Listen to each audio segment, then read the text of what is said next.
ただいまのところ7時50分から7時55分、7時50分から7時55分頃を予定しております。当便ご利用のお客様は今しばらく37番搭乗口付近にてお待ちくださいませ。なお、ご搭乗の際に何らかのお手伝いを必要とされるお客様、小さなお子様連れのお客様、ビジネスクラスご利用のお客様、JAL グローバルクラブ会員様、JLB ダイヤモンド、サファイア、クリスタルのお客様、ワンワールドエリートステータスをお持ちのお客様より優先的にご搭乗のご案内をさせていただきます。続きまして、成田空港より国内線にお乗り継ぎのお客様にご案内申し上げます。成田空港より伊丹、札幌、福岡、中部、那覇へお乗り継ぎのお客様は、通関検査のためお預けになられましたお手荷物は、成田空港ご到着時に一旦お引き取りが必要となります。その後、税関検査をお済ませの上、国内線カウンターへとお越しくださいませ。なお、本日の便を担当いたします鈴木です。ご不明な点がございましたらお気軽にお問い合わせくださいませ。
Thank you, ladies and gentlemen. Japan Airlines is paging Joanne McMillan and Mr. Graham Whitmer, travelling to Narita, Tokyo. Could you make yourself known to the staff at gate 37?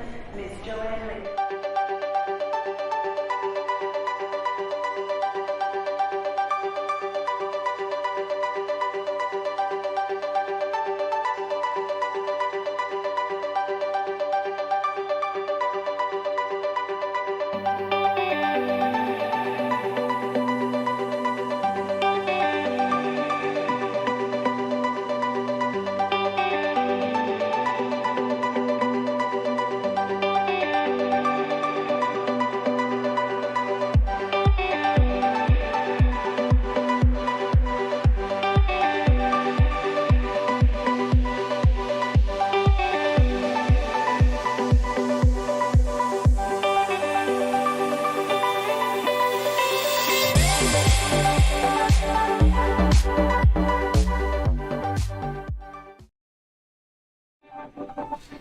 Hello, ladies and gentlemen. It is your boy Razor, and we are back live streaming a little bit of Flight Sim again, doing some Bonair operations, and yeah, we are continuing from our flight. The other day we flew from Johannesburg down to Cape Town. Looks like nobody took the flight. And the next flight is to Durban. So yeah, we be continuing that route. So from for tonight, so we're flying from Cape Town to Durban. Obviously, like I said, we are at stand 11 where we left Zulu Sierra Golf Alpha Romeo. And unfortunately, it's night again, like usual.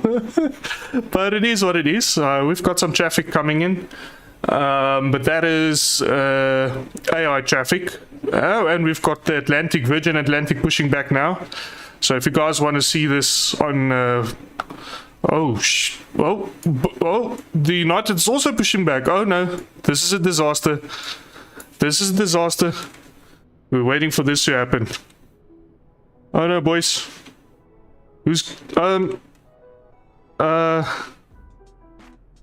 yeah, we should fire the air traffic controller for this one. This is bad news. Holy smokes. Not good. Virgin Atlantic 787, United 787. Ish. Welcome to South Africa, ladies and gentlemen.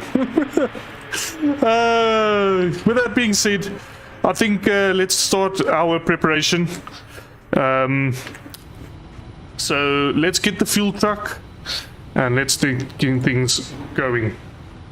So first thing we're going to do is we're going to request a fuel truck, and then we'll do our cockpit preparations. So let's turn up the lights in here and get that lights up. Okay, everything looks good. So now our batteries is on, and we're gonna turn on our navigation system. One, wait for the on bat sign. RS2.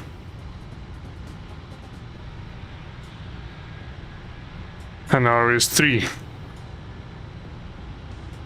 Okay, so our navigation system is on, and it's gonna take a few minutes to connect to the GPS. Usually it takes 7 minutes. Oh wow, that was quick. Please don't load aircraft until the fuel truck arrives and ask to do it. That was quick. Good job, boys. Okay, so while they're connecting there, let's go on with our checklist. So the evac PERS has to be on capped and PERS. There we go. Signs, we're gonna put on the no smoking sign.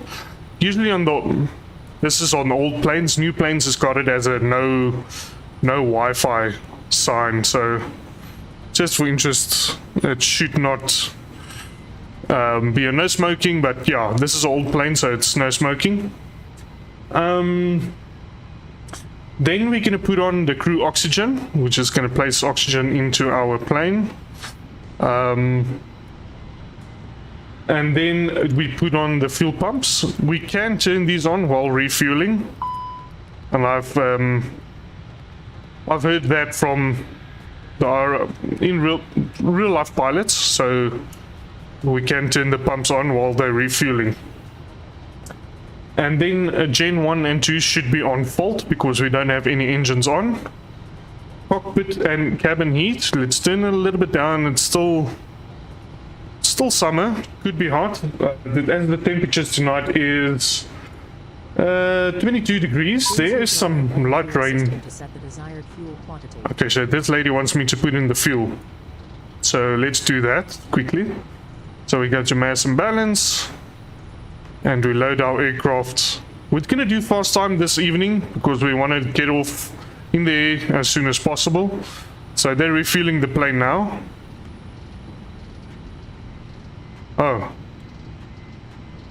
I think they're done. It was already there. It was already filled with enough fuel, so these guys are not going to do much.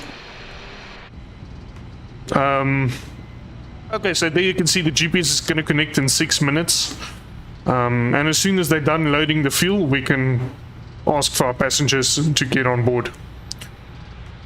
Okay, so our cabin heat is a little bit down now, so that's nice and cool at least. Next up, we're gonna make sure PAX is gonna be on fault also, because we don't have any engine started. Lights, it's okay, so we can turn on the navigation and logo lights, which will be the logo on the tail, and then the navigation lights on the wings, as you can see there. Then from there, we're gonna go and do the engine test warning. No, warning test, sorry. So the fire systems is working. There we go.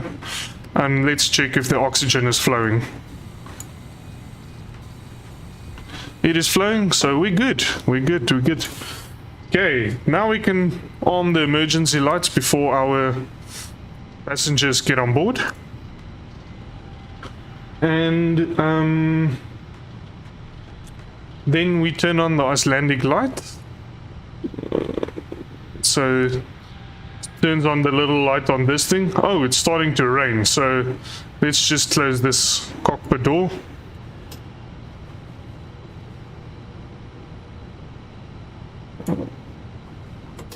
There we go. And it's closed. We don't want to get rain inside the cockpit. And then let's get set up our FMS. So this is going to be setting up our flight plan. So we're going to go to our FMC and we're going to fly tonight from Cape Town, which is FACT, to Durban, which is FALE. Our alternate route is Johannesburg, which is going to be FAOR. Our flight number for tonight is going to be BONAirVA.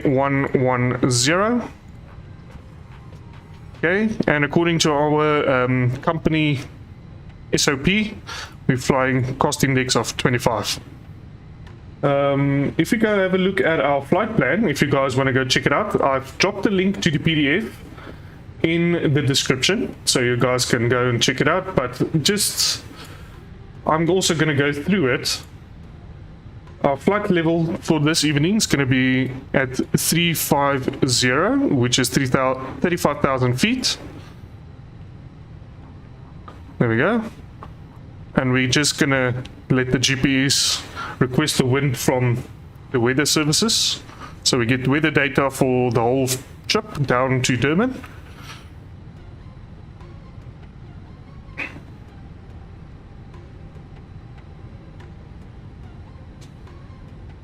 There we go.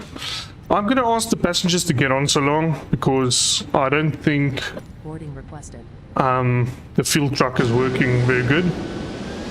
Oh, he disappeared. Nice. And that plane is loud, wherever that plane is. Holy smokes, that plane is loud. Okay. Open aft cargo. Forward cargo, aft cargo.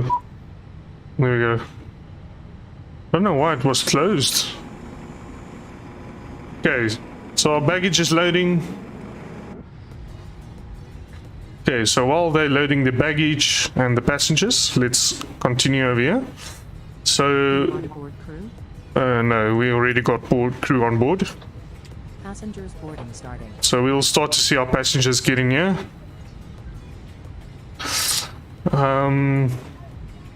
Let's go to our flight plan. We're flying from Cape Town. We don't have any ATC on, so let's just go on 122.8, which is Unicom, and connect. And that's going to be BONAirVA110. Connect. There we go. Flight plan, fetch from the server. Sorry, I'm just connecting all my communication software. File flight plan. There we go. So now the ATC knows what my flight plan is, if there's any ATC, but there isn't, unfortunately. But maybe we'll see some later. Usually Thursday nights we've got some live ATC. So we're departing on runway 19.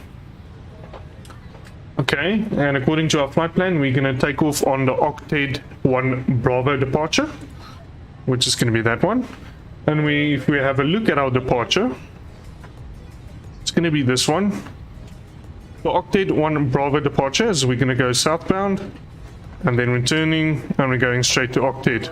I don't see anything that is very important. Only initial client clearance is going to be flight level 090. So if we had ATC, they will clear us to 090 or otherwise noted. But usually they just tend to go for this number. So that means we don't have to worry about anything else for now. And we're good to go. So we can insert that. From Octet, we're flying on the airway. Upper Quebec 12. Then we're ending up at the waypoint Dunsa, D-U-N-S-A. Okay, in Kinshasa, we're arriving via the Dunsa 1 Alpha departure, arrival, into runway 06. So let's go runway 06 in the Dunsa 1 Alpha, and we insert that. Okay, so we've got our flight plan. Let's just check if everything looks good. So what we're going to do now is we're going to go and zoom a little bit out of here and look at our flight plan over here. And let's just, yeah, we can keep it there. So there you can see, remember that arc that we had over here? It's going to go do this. That's what we're expecting. So there we go. And it's doing what we're expecting, and we're flying east, which is where we want to go, until we get to Dunsa, and then we're doing the Dunsa arrival straight in to runway 6. So it's a straight in arrival. That's awesome. Okay, so let's say we have to deviate from Durban. There's some issues, we cannot land, then we have to deviate from our flight and go to Johannesburg. So that means, let's say something goes wrong, we depart at 06, so either we're landing and we see, no, straight to runway, there's something wrong. Okay, we follow the runway heading, and we depart the runway 06, and we go to Golf Yankee Victor 1 Alpha departure. And we're going to follow Golf Yankee Victor on the airway, Upper Zulu 29, until we get to Standerton, which is going to be Sierra Tango Victor VOR, and then from there we're arriving into Johannesburg. It's going to be the arrival into 03 right, which is going to be RLS Zulu 03 right, that one. And we need the Standerton 1 Charlie arrival. Okay, so now our alternative route is also programmed, so we don't have to worry about that. Okay, so next up on our checklist, we're going to go to radars and navigation. So we want to hard program Charlie Tango Victor, which is Cape Town radar, so that we can capture the VOR at all times. So if we do that, there we can see we are capturing and tracking the VOR. Okay, and then we wait until we are loaded, or fueled and passengers are boarded, and then we can continue on that menu or FMC setup. Once we're done with that, let's set our altimeter. So tonight's altimeter is going to be 1011 hectopascals. That is set up.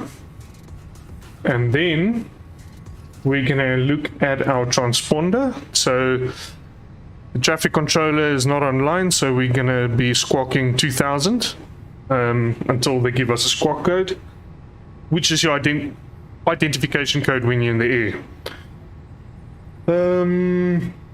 Then from there we turn on our PWS and GCS. That's on, and now we're waiting for fueling, loading and boarding. So let's see how far the guys are on with the cargo. Oh, they're basically done. That's the last bag to go on. We're late for our departure by 2 minutes so far. So guys, you need to hurry up. Come. We needed to depart past. There we go. You could have gotten the van while we're waiting. Okay. Boarding is complete. So let's go there. And let's turn on the APU. The APU master switch. Okay. 3, 2, 1. And start the APU. There we go. While the APU is spooling up, we can go and have a look here. So our zero fuel weight is 60.2 tons, which we have to put in here. And our CW is 30.3. 30.3. That's basically your percentage from center of gravity. And then we have 9.3 tons of fuel on board tonight. So let's put 9.3, put it in there.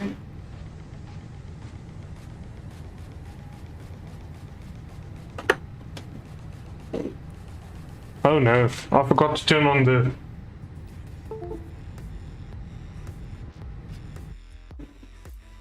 Keep default. Let's hope it works. Okay, yeah, it works. Yo, that would have been a disaster.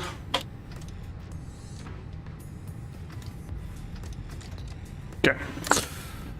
So everything looks good. We've got 1.4 tons of extra fuel. Everything is set up. So now let's put on our takeoff performance.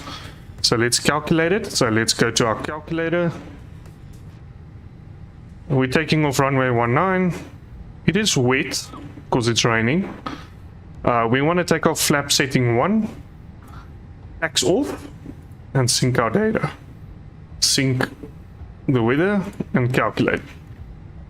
Now, back in the day, this is something that you had to calculate yourself as a pilot, but luckily, real pilots also have something which is called an EFB, which is an iPad, and it calculates your takeoff performance. So we're taking off at V1, which is going to be 130 knots. Rotate or rotate 146. And V2 147. Our throttle reduction 1150 1150.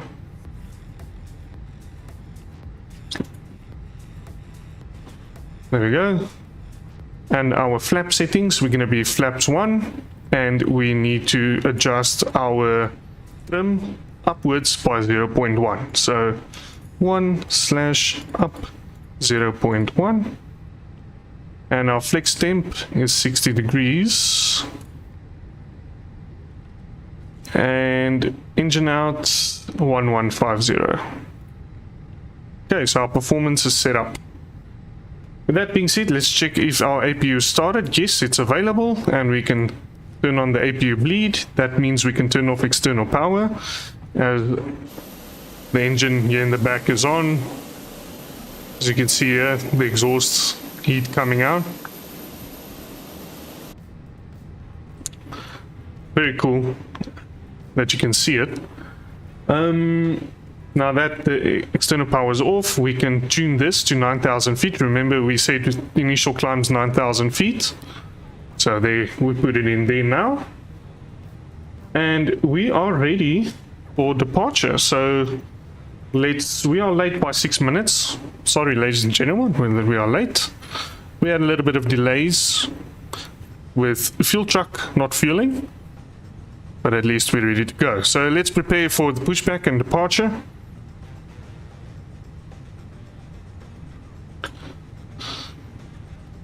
Not what I was wanting. I wanted to go here, sorry. Ground services, unplug the GPU, remove the chocks and the cones. Hello, Captain. We are ready for pushback. Hello. Let's go.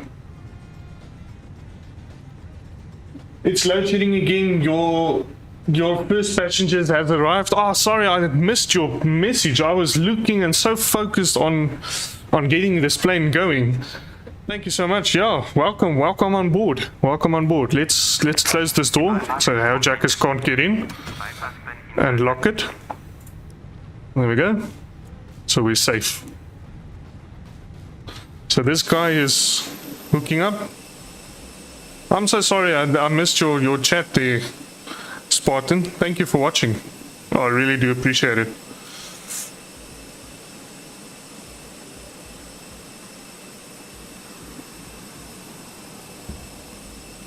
Okay, nose to the right.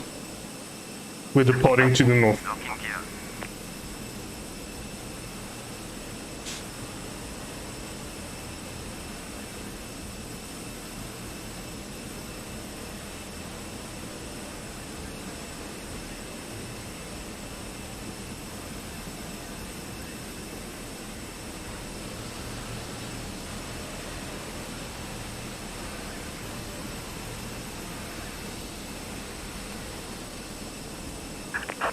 Release parking brakes, please. Almost forgot to start this.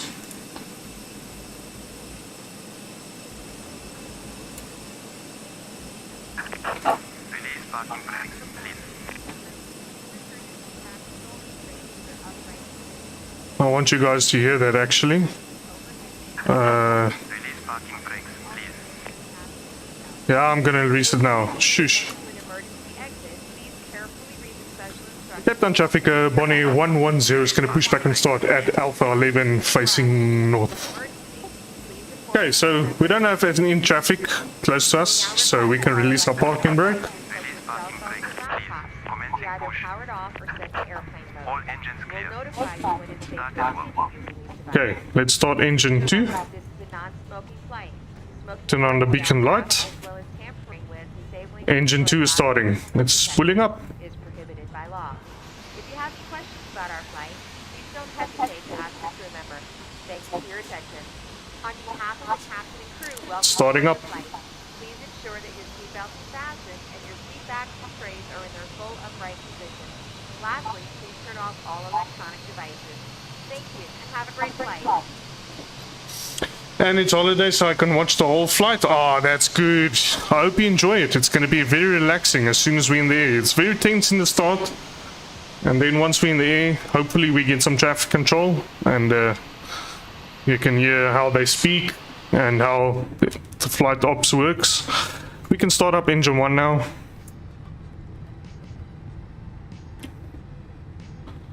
There you saw the message of the hydraulic PGU starting up, so it was pumping in fuel.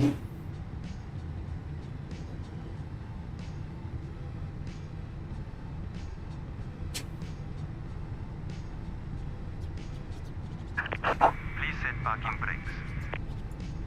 Parking brake set. Waiting your confirmation for a good engine start.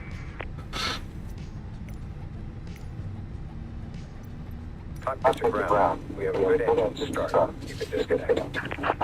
Unlocking gear.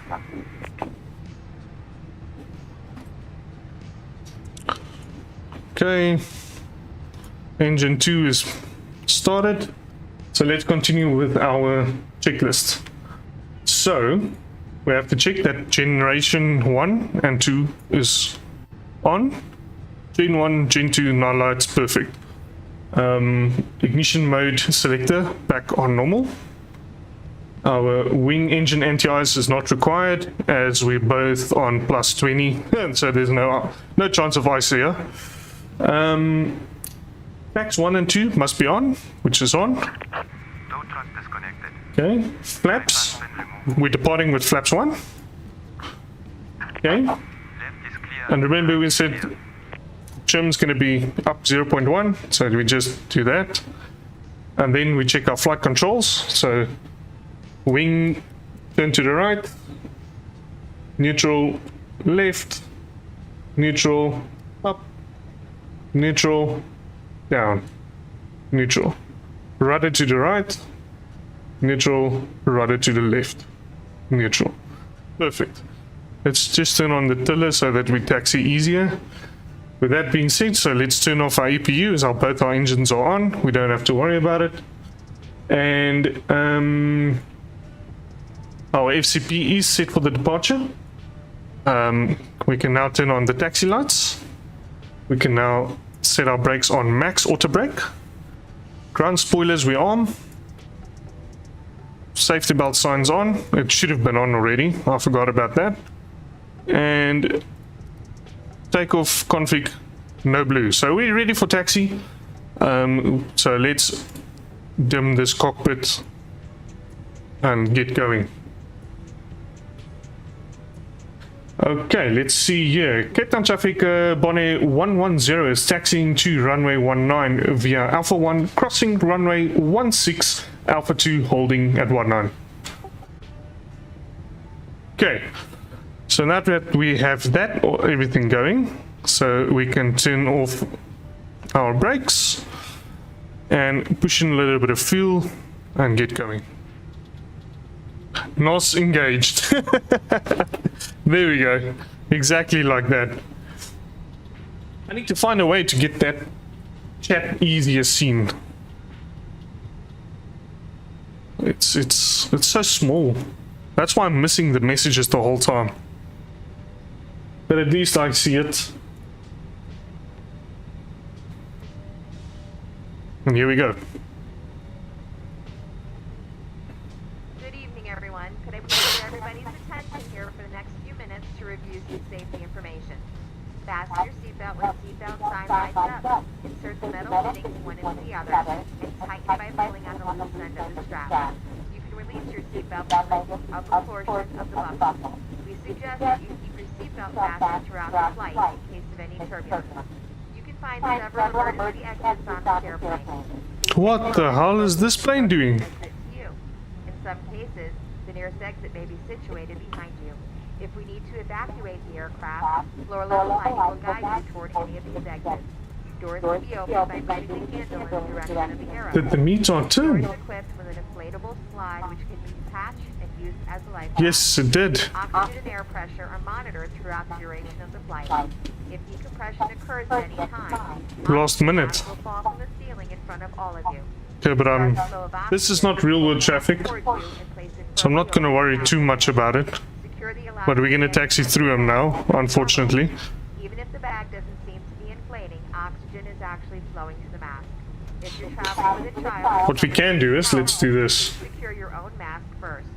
After that, you can assist the other person. As well, please keep your mask on until myself or a crew member advises you to take it off. He's gone. In the event of an Yes. emergency, please assume the bracing position. Lean forward with your hands on top of your head and your elbows against your thighs. Ensure your feet are flat on the floor. A life vest Because in real world, that won't happen. That won't happen. when instructed. That doesn't make any sense. Open a plastic pouch and remove the vest. Slip it over your head and bring the straps around your waist. Okay, so we turn right here. When leaving Still on the Alpha 1. aircraft, weight the vest We're by crossing pulling 106. the cord.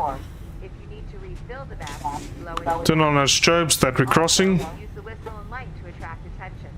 Your seat bottom cushion can be used. And we can keep them on for 19 actually. So let's keep the strobes on. Keep your arms into the Strobe lights is those lights flashing. Use of laptop computers, The white lights. electronic devices is permitted Okay, only when the so seatbelt let's sign is hold off over here. Or when permitted by the crew.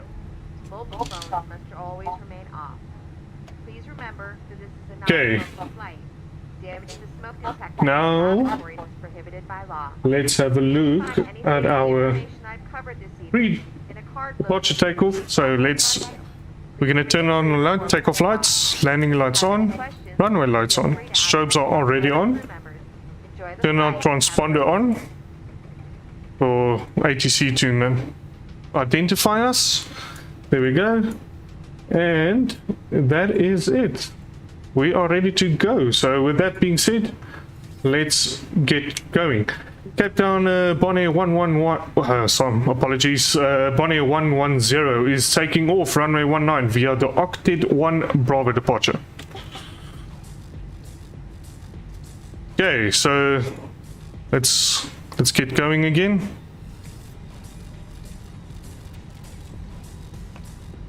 Parking brake off.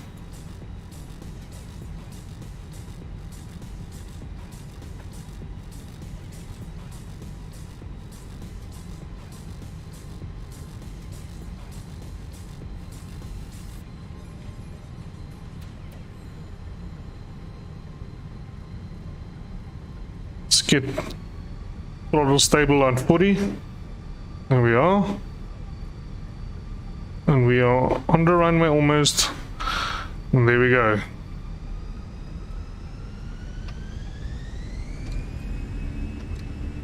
Take off flex. Let's get going.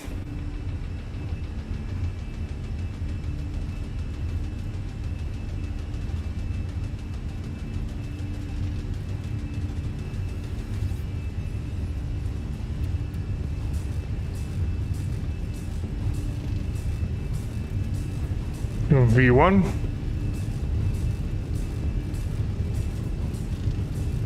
Rotate.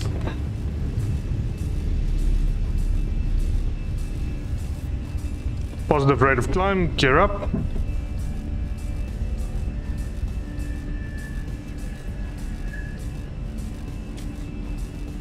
Autopilot on. Harness view. Look at that. Departure out of Cape Town. Table Mountain to our right. Mitchell's Plain. Kailicha. False Bay in front of us. So if you have a look over here. Oh, we have to get throttle lever to climb. There we go. So we're going to be over False Bay, then we're going to turn left, then there's a series of mountains to our left, then we're going to make another left turn and fly towards Durban. Our transition altitude should be 7,500 feet.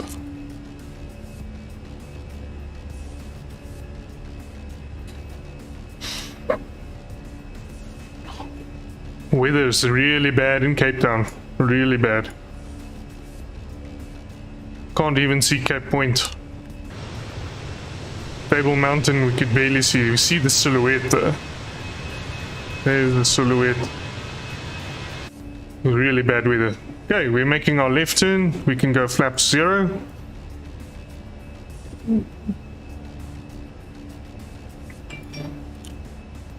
And turn off the taxi lights and the runway lights. Keep the landing lights on. We're still below 10,000 feet. Drag racing with wings. Oh yeah, that's actually fun. You can drag race. Usually there's a little bit of a racing between the Airbus A320s and the Boeing 737s. Mostly Lift Airlines versus FACT-FALE. You guys sitting there in the back usually don't know this, but yeah, they race each other.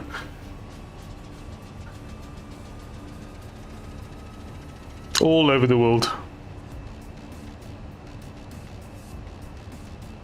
Okay, now that we've made our turn, we can climb to our flight level, which is flight level 350 if I'm not wrong. So let's get up to 350 and let's still climb.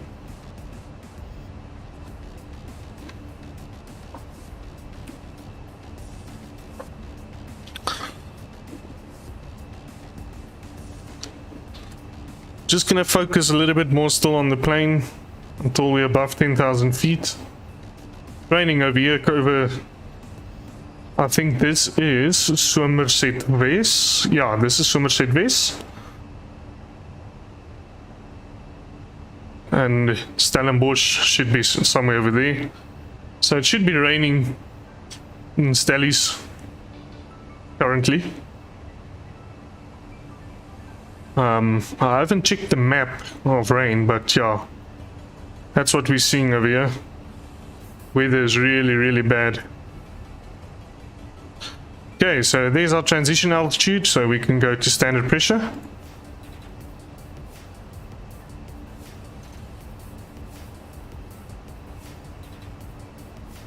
I wish the weather radar was working, but unfortunately it's not working.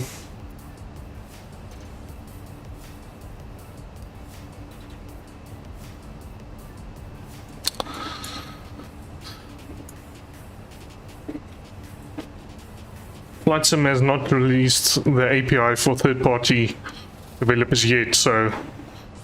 Ladies and gentlemen, it is now acceptable to use electronic devices. When our cruising altitude is Okay, we're 10,000 feet, so we can turn off our landing lights. For now, relax and have a great evening. Enjoy the flight. There we go. And if we made this turn to the left, we can turn off the safety belt signs, and it will be safe to move around. Still not out in the clear of this weather. I can still see some cloudish weather.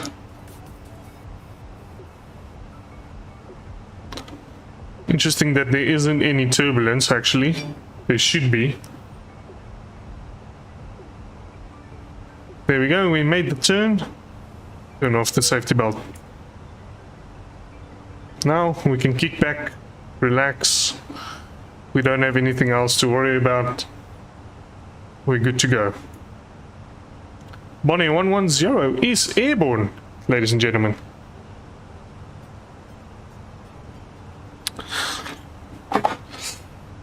Cape Town traffic, BonairVA is at flight level 110, climbing to flight level 350 via the Octet 1 Bravo departure. Okay, so if there was any traffic in the area, they knew what I was doing, where I am, and if they were coming in my direction, then we would be fine.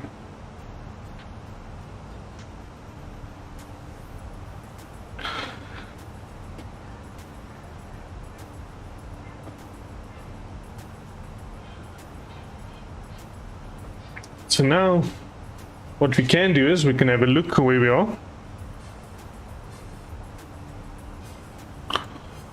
So,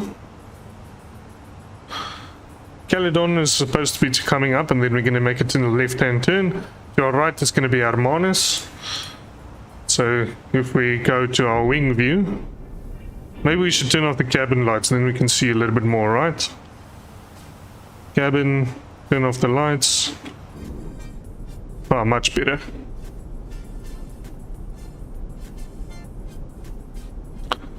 So apparently, Hermanus should be somewhere over there.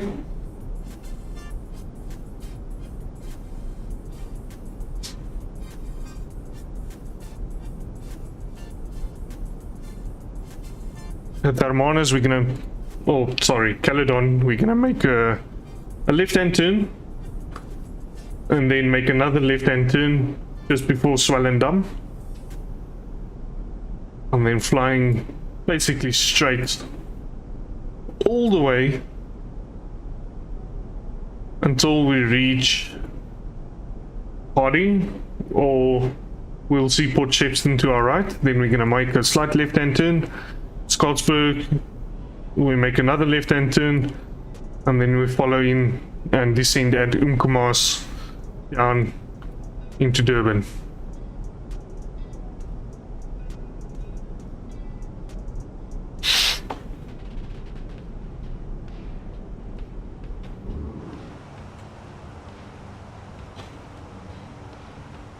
So while we do that, let's play with some camera views. Look from the first officer's side, look out of the window. Flying past Hermanus.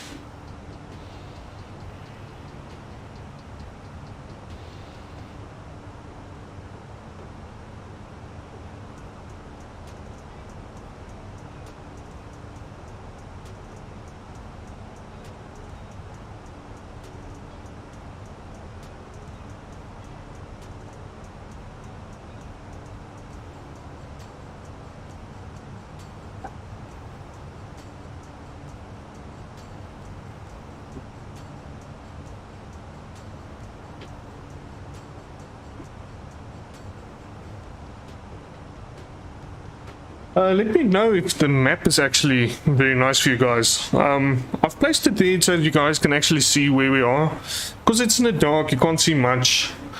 But even in the day, sometimes it's very interesting to see where what is. So yeah, I'm just experimenting actually with it, and it's working fine. I'm actually very surprised on how well it works. It's tracking it to the dot, but yeah, I'm just interested if that's very nice info to have, or should I remove it so that you guys have more of a view. I don't know. The top ATC bar, I think that's very nice to have, because that's info. Usually a lot of people ask, like, or want to know what heading you're going, traveling, flight level you are. It just gives that extra flight info, if that makes sense. But the map and stuff, I honestly don't know if it's good info or if it's just in the way. Too many stuff on the screen. It looks cool. Awesome. I don't want to make it too big, because then it literally just takes over the screen. But I don't want to make it too small, then you can't see anything. So it's all about planning your screen layout, and it's sometimes very difficult. I prefer minimalistic as a streamer. It's just when I watch streamers and they've got a lot of stuff, it just looks too much. You can't see what's happening on their screen or on their game, or the other stuff is just distracting you too much of what's happening. So it's just something I've picked up and learned, that it's not worth having a cluttered screen. So back in the day when I was streaming on Twitch, I had all this stuff of how many followers and subscribers and this and that and pop-ups and animations, and the border almost on around the camera was moving, and then I realized, you know, it's not bringing any extra information, and I removed everything, and it's not like everyone complained, anyone stopped watching because I didn't have any of that stuff. So I just preferred it. My screen looked clean, everyone could see what's happening, it just looks good. Obviously would have been nice to, you know, place a border around it, have like a nice, maybe a red border with a little bit of opacity, and then casting a shadow on the screen. Something maybe I can do in the future, like I did with my camera. I don't know, we'll see. Oh yeah, I've got to turn this on again, so let's turn this back on.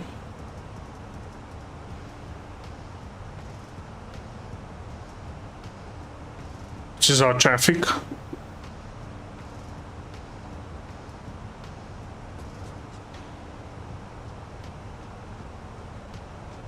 Which I don't think will pick up any traffic now.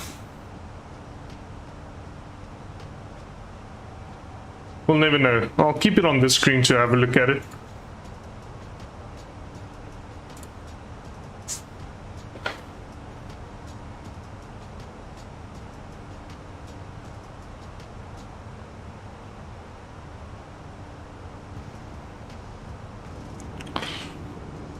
So if you're ever privileged on getting to know either one of the captains or anyone, and sometimes crew, that just jumping from airport to airport will fly in this seat. This is actually a seat that folds out. Let me just turn on the light in here and then you guys can see. So where's that light? So this little seat here can fold out in front of the door, and you can sit in the middle, and this is called the jump seat.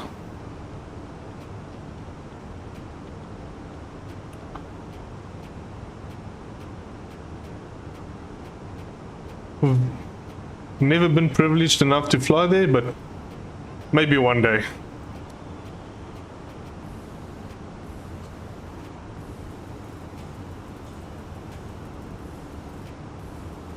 There we go, we're making our left-hand turn. Again, the second one. Just before Swellendam, I believe.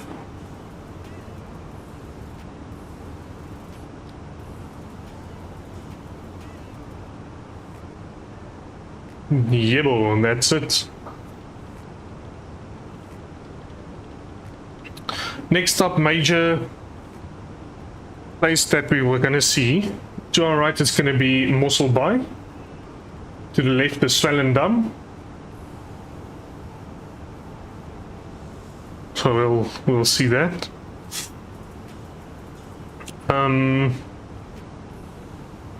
What else are we looking for? Feels I'm missing something. What am I missing? Oh, I wanted to check when is my landing time.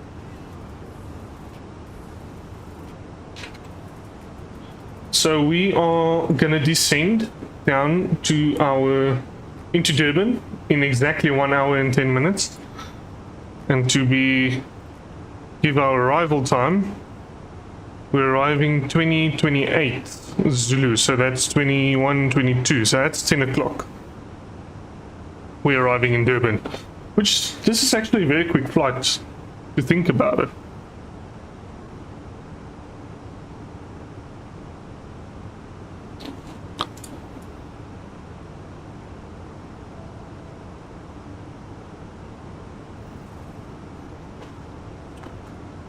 Okay, so while we do that, let's check our weather into Durban.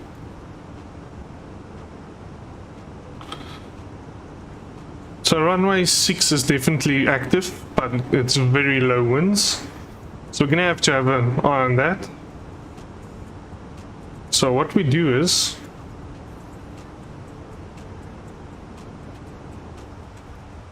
let's go have a look at our flight plan. Oh, sorry, guys. There we go. Flight plan. Let's secondary flight plan. Copy the active. Change our arrival to the other runway, which could be 24. And we can be arriving with the Dunsal 1 Bravo arrival. Just in case. You never know when you need to activate your second flight plan.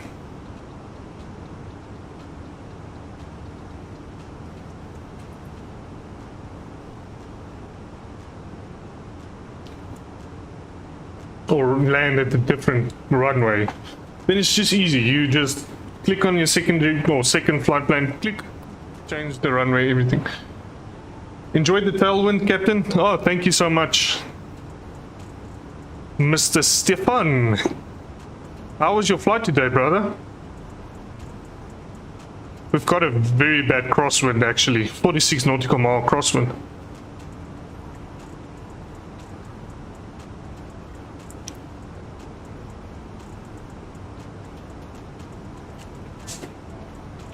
Very nice MCDU knowledge.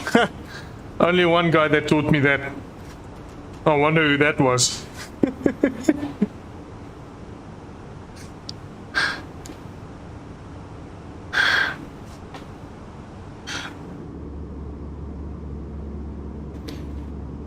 Lots of turbulence, I can imagine. Where did you have turbulence? In Cape Town? I believe the weather is very bad in Cape Town.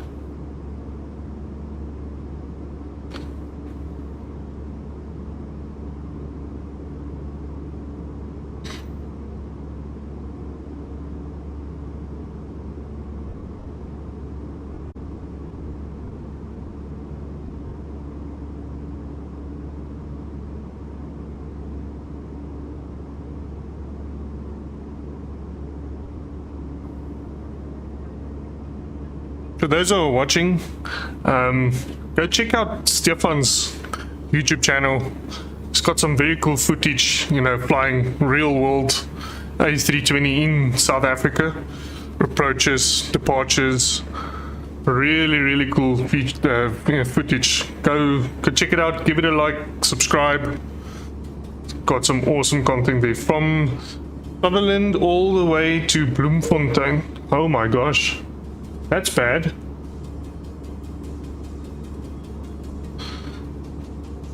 All the way to Bloemfontein. Is there a weather system there? I couldn't imagine that even. It was a little bit cloudy this afternoon over here in the hole, but it wasn't windy or anything, so it's very interesting. And usually it's quiet down there.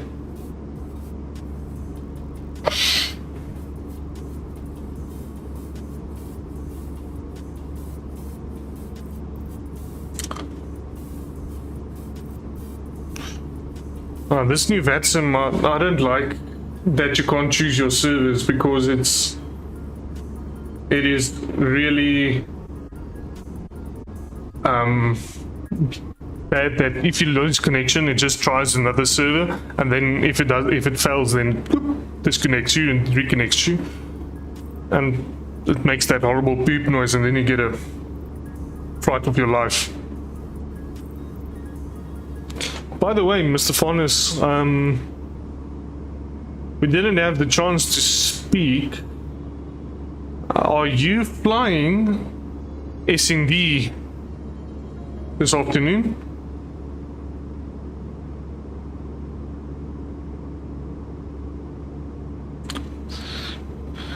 Taking BON110, our Boeing 777 Zulu Sierra November Delta, all the way Cologne in Germany, EDDK. I believe that's a 10-hour flight actually. Maybe fly through the night, that might be a good idea. Tomorrow morning, get up, land, maybe turn it around.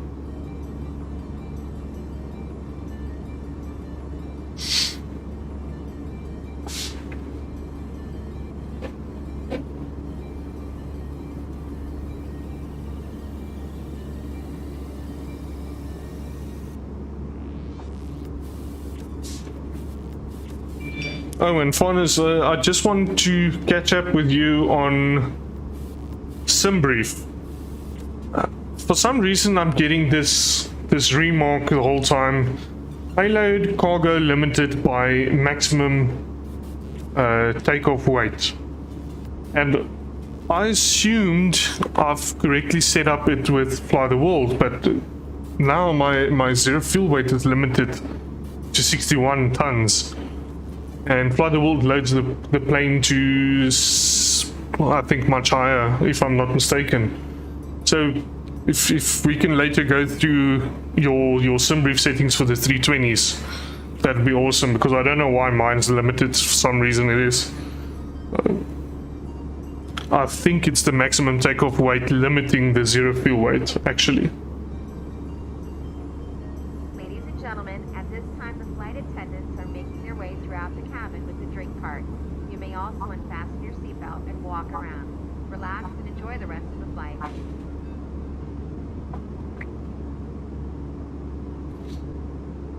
Oh, and when you're gonna be using Flight Sim, you'll see lovely Flight Simulator has turned on all the nav aids, all the ATC stuff, all the points of interest, all those settings. So you have to go through each and every one of them, make sure they're off.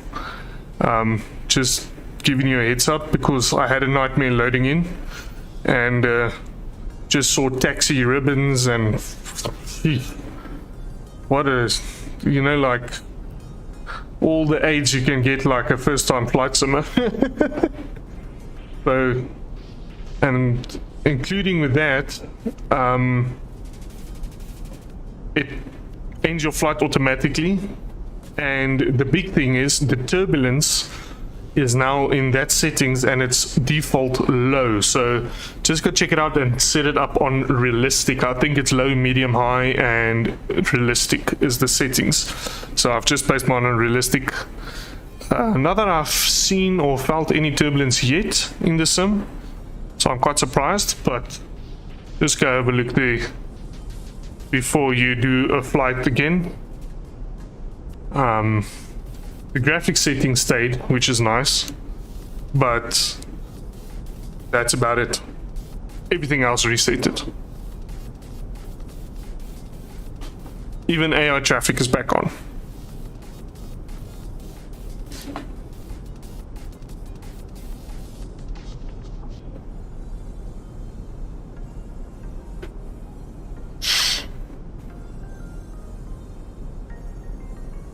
So let's see, if I'm not mistaken, some of these lights to our right, I don't think we can see that far, actually. But either one of those could be Mosselbaai, and George is coming up to our right, which I do think is that, so that must be Mosselbaai. But I could be wrong because it just looked, I don't think we can see that far, and this could be other towns. I don't know.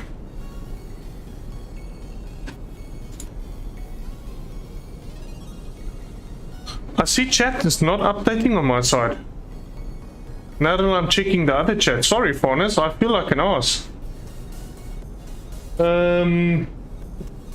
Flight level 330 to flight level 370, there was a jet stream at flight level 380 pulling through the center interior down from Namibia. Holy smokes. All the way from Namibia? That's very interesting. I will take S&D tomorrow morning. Okay, lekker. That sounds like a plan. That sounds like a really good plan. Okay, you might have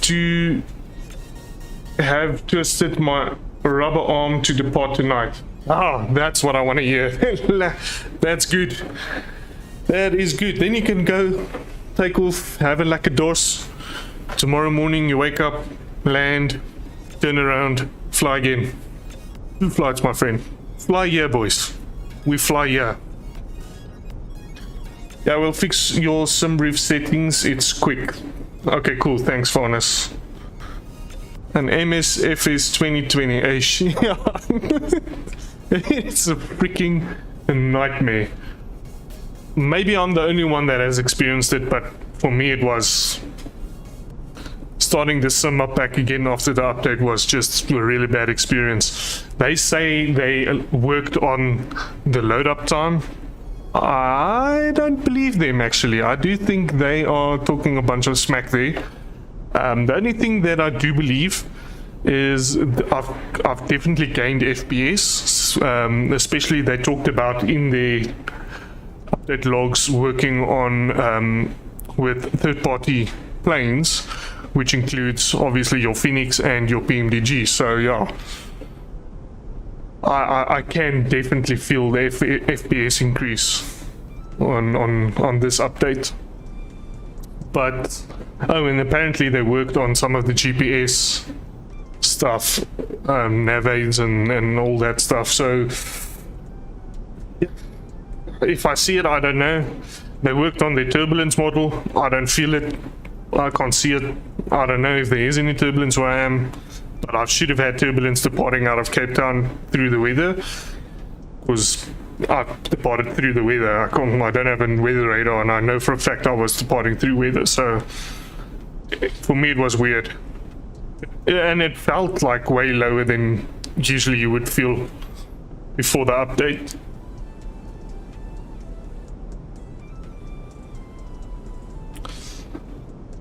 So yeah, it's not as good as I would have hoped the update to be, but maybe there was a lot of behind the scenes stuff that had to be done. I don't know. Oh, and obviously you would know, AirAC cycle update was today, if I'm not mistaken, so just a heads up before you fly. I had to do the AirAC cycle update. Anyone watching the stream, just a quick question. If you go into my description, check if you can open the PDF in the link. That's actually my flight plan. So I'm just interested and curious if it actually works. I don't know.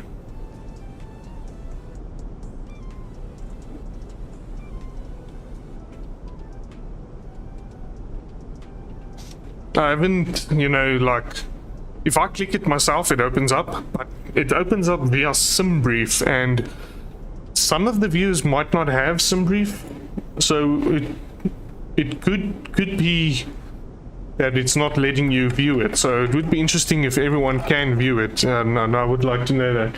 And I need to turn on this fan because I'm gonna die of heat stroke.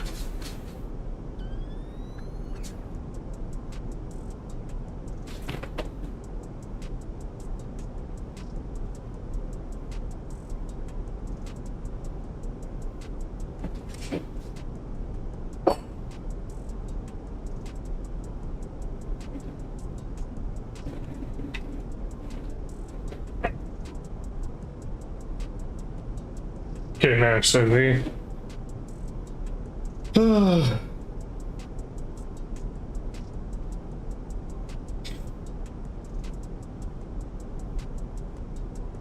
link redirects me to download a PDF for the flight plan. Okay, cool. So you are able to actually download the PDF, which is awesome.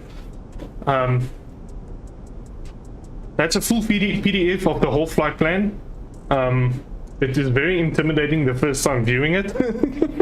So don't get a massive fright, but it is a little bit difficult using it.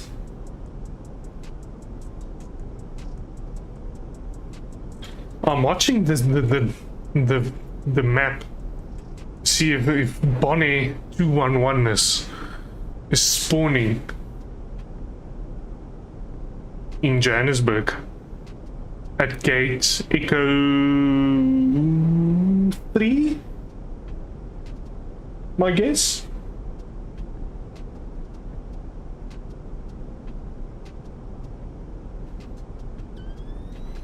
Feels illegal to have that. Oh no, it's this is it's actually very cool to have it. So what it is, it's using a software or website which is called SimBrief, which is now bought by Navigraph.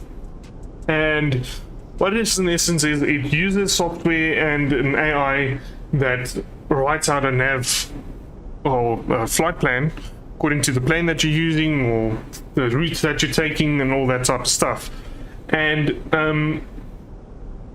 this is the disclaimer that they put everywhere for flight simmers only. But this is close, very close to realistic as it can get, unless someone screwed up the flight plan and screws up the database, which happens more than often than a person would expect. But yeah, this is very cool to have. So basically what you can do is you can put in your flight number, your departure, your arrival, you put in your departure time, arrival time, the alternate route, you'll put in your amount of zero fuel weight, which is your weight of your plane if you didn't have any fuel with passengers on board and cargo, amount of passengers, or either way you can put just zero fuel weight and it automatically, you know, generates the amount of passengers and cargo. So, and then according to that it calculates how much fuel you need for the distance with the flight model that you give it. So I would say, like, I'm flying an A320, this is my engines, this is my fuel capacity, my amount of fuel per hour or per mile, I can't remember what the units were, and this whole website calculates everything for you, and then it generates a flight plan giving you the whole route to where you need to go. And there's extra interesting information not even me, I can interpret, but you can get some of it. It gives you even your meters of current, meters, which is your weather data, and then information which is NOTAMs of stuff that you need to know at every single point that has a NOTAM, especially your airports. Watch out for this crane. This runway is not working. You have to do that runway. This taxiway is not working. You have to do this taxiway. Wara. So there's a lot of information. Some of it is very important. Some of it is not going to be a problem because it won't be something that's applicable to you. But by law, they have to give it in real life. And then what approaches you can expect. What approaches does, I don't know, ATC information. It gives you each and every waypoint's coordinates, longitude, latitude.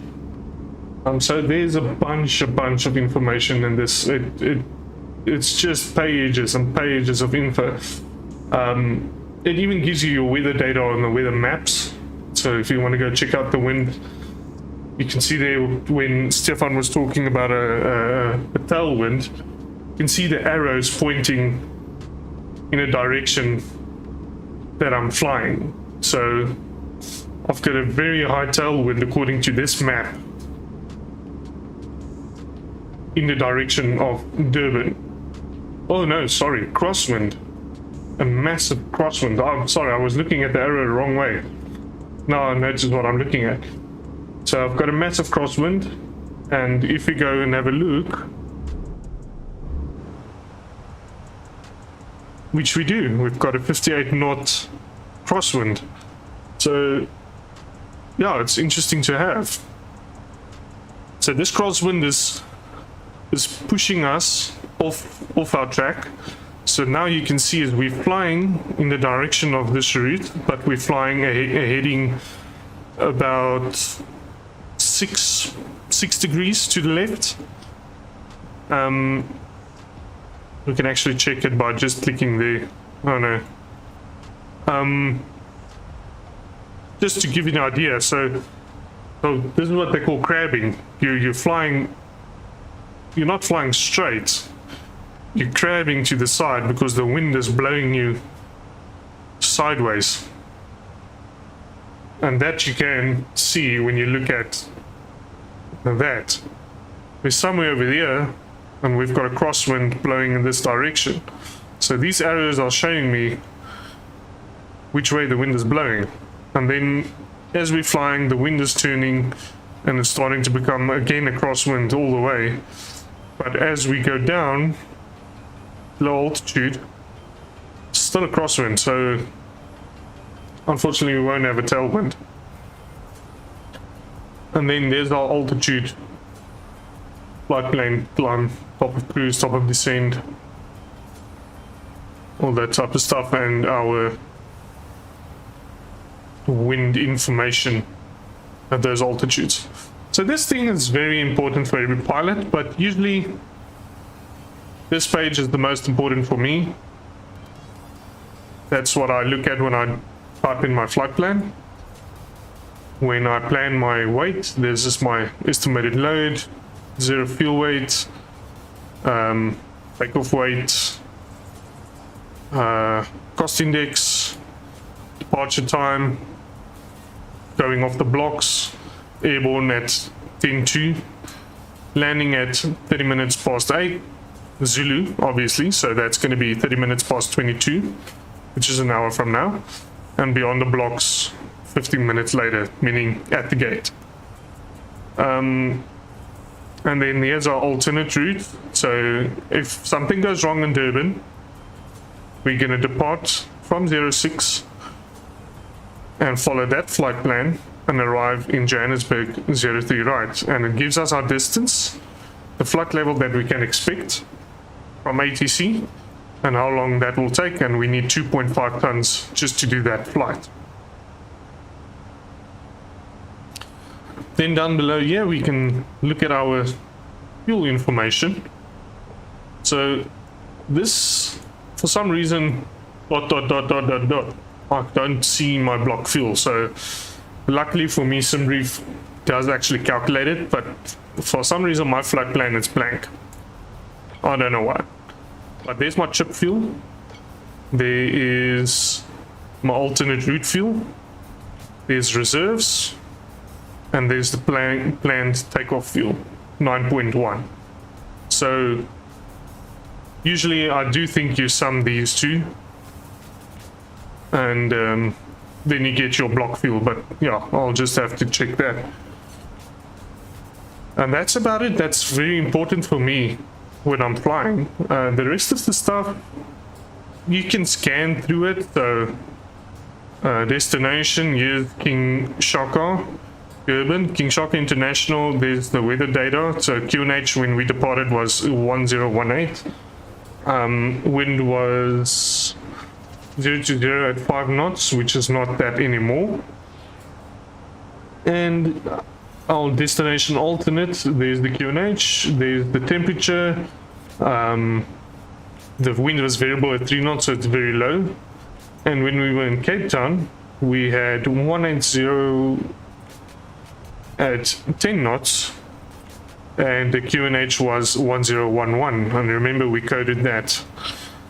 So this is your weather data over here. So everything has a meaning. So it's variable direction. This is a cloud code, if I'm not mistaken.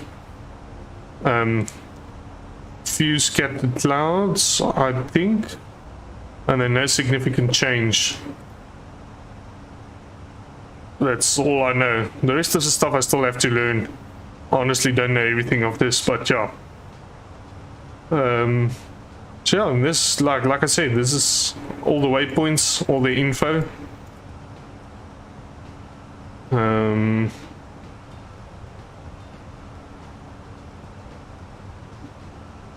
Notems. So here's airport notems at Cape Town. So this is information handed in Cape Town chart dated 6 Feb as follows. When filing a flight plan and the pilot requests SAR ATSU at a specified time, it is imperative that pilots operators call the ATSU which was nominated on the filed flight plan to cancel the SAR and not briefing the office. So this is NOTAMs that's most probably for real world flying, because we won't do any of this in the sim. In case a pilot inadvertently calls the briefing office to cancel search and rescue. Yeah, you see, this is I don't know if this is close to real world for Cape Town, if this is a real NOTAM that is available in Cape Town, I don't know. And then, for example, over here, this is a coordinate at 2,905 meters. There's 4 masts with no obstacles markings erected. So somewhere over here, at that height, there's 4 masts we have to look for. But most probably we take off so high we can't see it, we don't see them or anything. And this NOTAM is valid since until the 27th, so I don't know why they haven't removed it, but anyway. Handament that the FACT standard arrival, G101 Bravo, runway 19. Delete the following paragraph. In the event of a missed approach with the intention of diverting to an alternate aerodrome, proceed as follows. So I believe in the star, in that chart, they're saying do not follow this and proceed as follow. So there's a lot of information in here. There's King Shaka information, there's Johannesburg information, extended area around departure. So this is more like a little bit more info.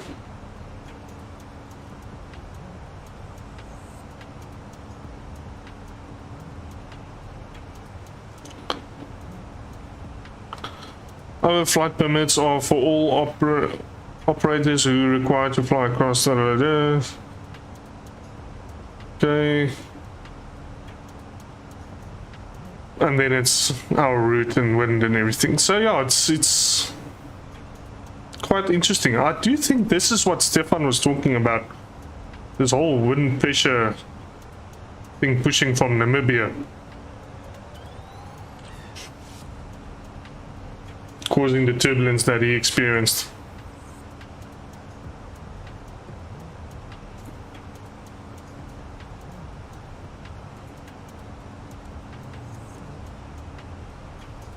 You can see our top of descent coming very soon.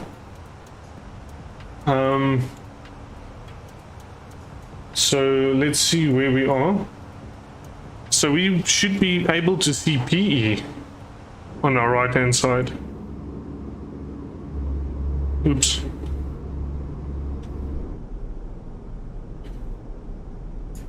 Maybe it's load shedding was just too far.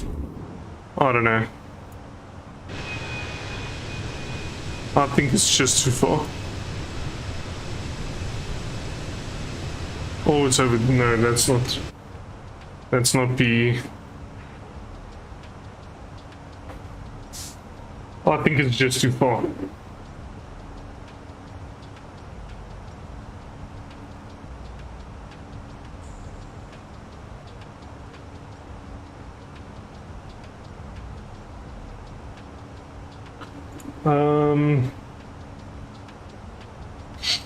Okay, so let's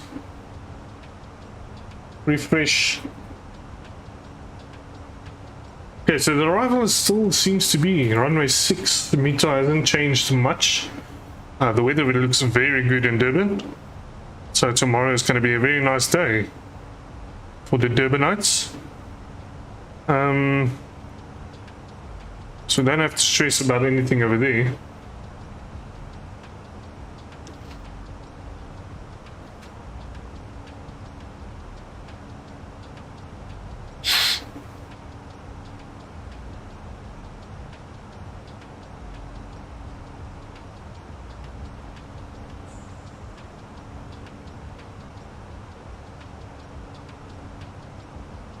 So let's look at our arrival. So we're arriving in the Dunsa 1 Alpha.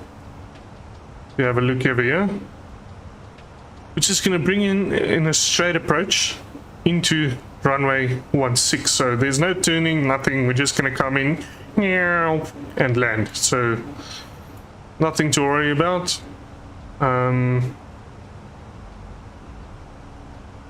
We've got a minimum altitude hold at these 2 points that we just have to look out for, but the autopilot has this coded in, so we don't have to worry too much. Maximum knots 250 at Dunsa, 210, 180 on the localizer, and we land. So yeah, and then King Sharko is going to be 115.6 for our radar or VOR, and the approach is going to be the Yankee. So we're going to approach in on the heading of 062 and then go all the way down to 287 feet, if I'm not mistaken, that what that number is. I could be wrong, but that's the height above sea level in feet. So let's just pin that, and once we land, we're going to come in at 6, turn left on the hotel if we don't float too far, and then come down Alpha, turn right Echo into our parking at the domestic stands. And let's see if we park, which parking we're going to stop. Let's make it Alpha 7 for tonight.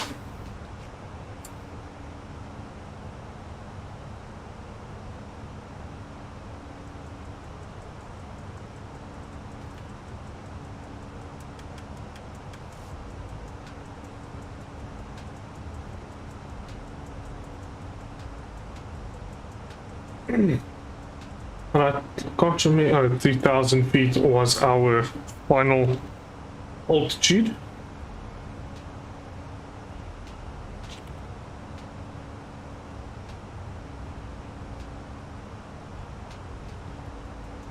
And our ETA is 2020.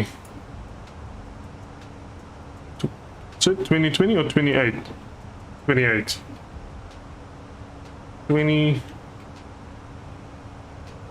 28 Zulu.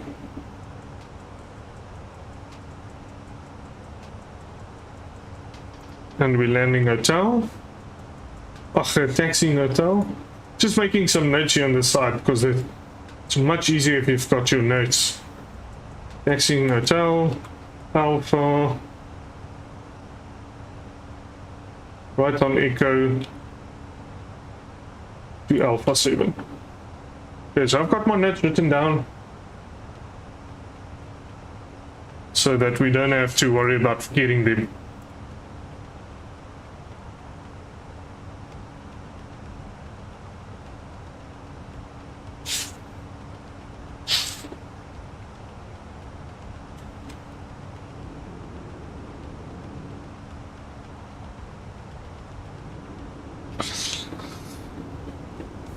You can't see much out of the window. That's bad. It's so dark.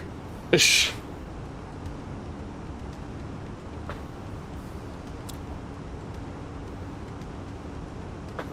But don't worry, tomorrow we'll fly again. I do think tomorrow we will be flying from Luanda to Johannesburg. Which is a flight I must do, unfortunately. I have no choice because it is required before a certain deadline. And I don't want it to expire, so yeah.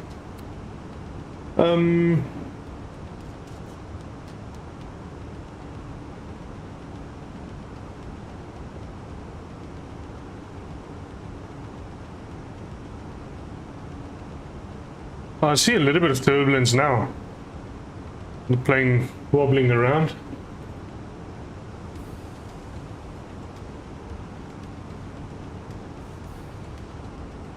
Sorry.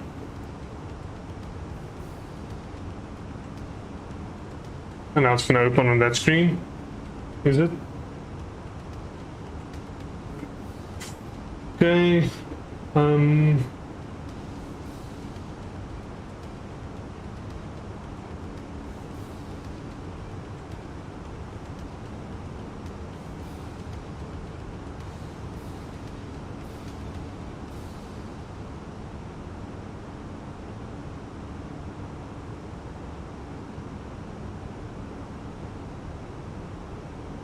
Yeah, so tomorrow we will be flying from Luanda to Johannesburg. That's a little bit, it's literally exactly an hour longer than this flight, but at least we can start it way earlier because we're ending work on a Friday much earlier. So if you don't want to catch that, just check out the channel.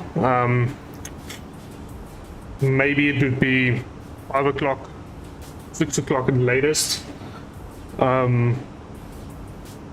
But let's make it, try and anytime between 4 and 6 we depart, and then we fly to Johannesburg from Luanda. That's one of our regional routes. Actually a very nice departure.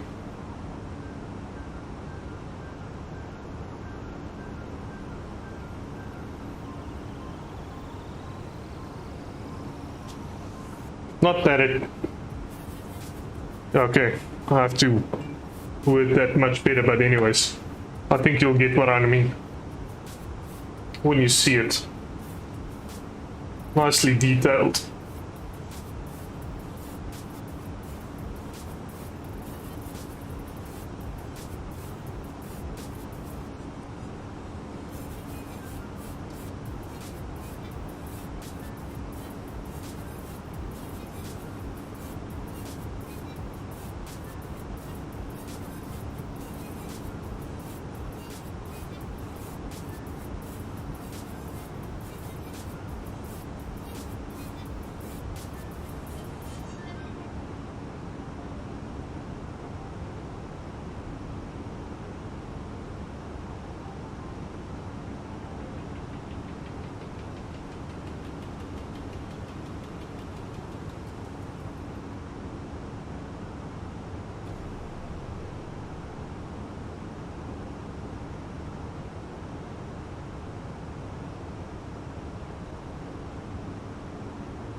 We're approaching our top of descent very soon.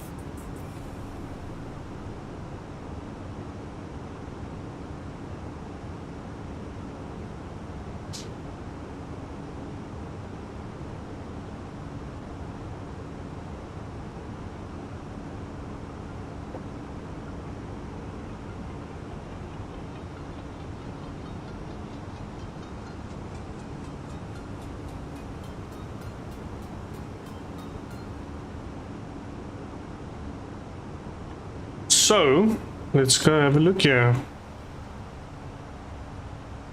Okay, so we can start seeing Durban.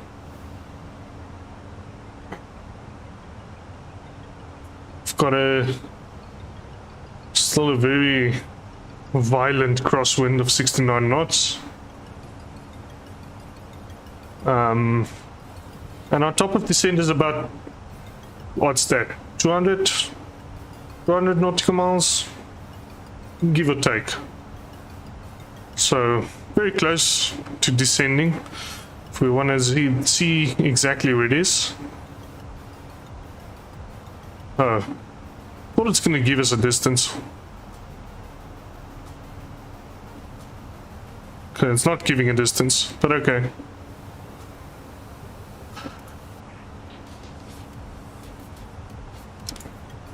It's very soon.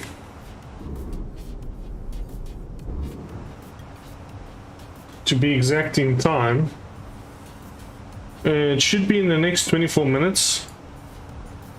We're approaching Queenstown, and well, I don't think we'll be able to see it from where we are, but East London should be right to our right now. Right to our right now. Anyways, and then as we get closer to the coast, Port St. John's should be to our right, and then we're going to start descending, and then we'll start seeing Margate, Port Shepstone, Scottsboro, and then final descent into Durban very soon.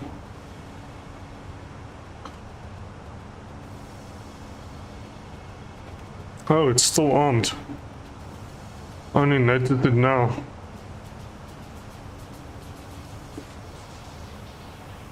Not that it's a problem, but yeah, should not be armed.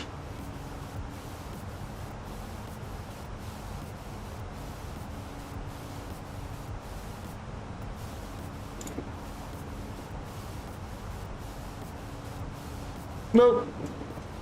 Okay. Why is it opening? Okay, I don't know.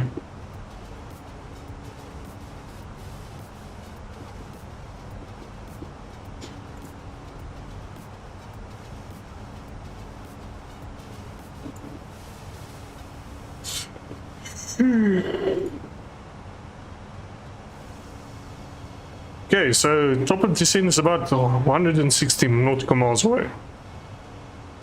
Usually that's my 20-minute call. Give or take. Just out of feeling.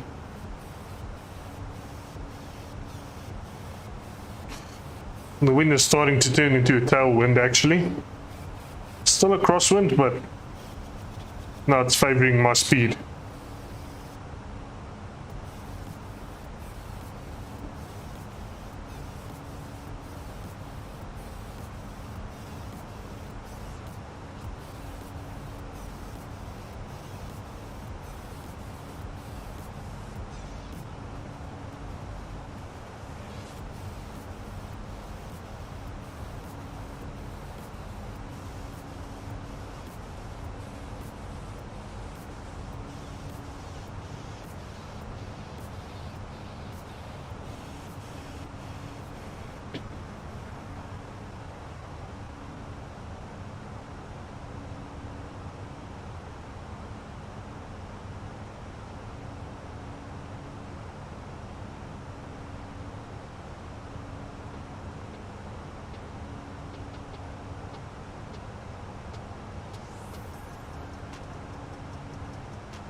Okay, so let's calculate our arrival.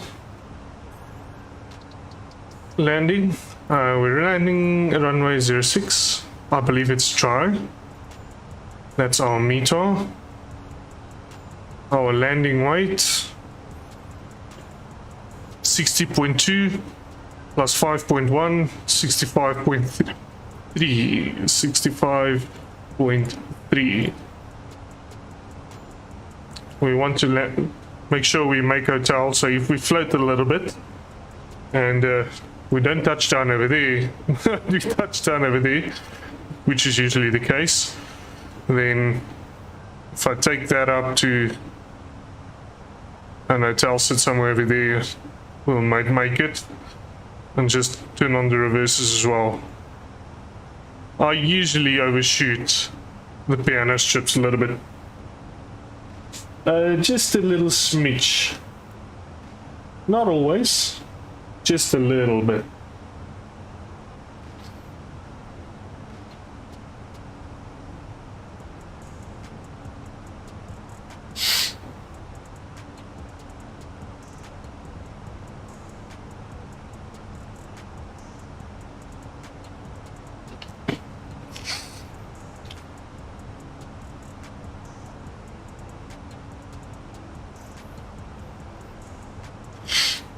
Okay, just before we go down, I think just a quick disclaimer, guys. If you want to join Bonair as a virtual airline, you're more than welcome. We operate out of South Africa, but we've got pilots from all over the world.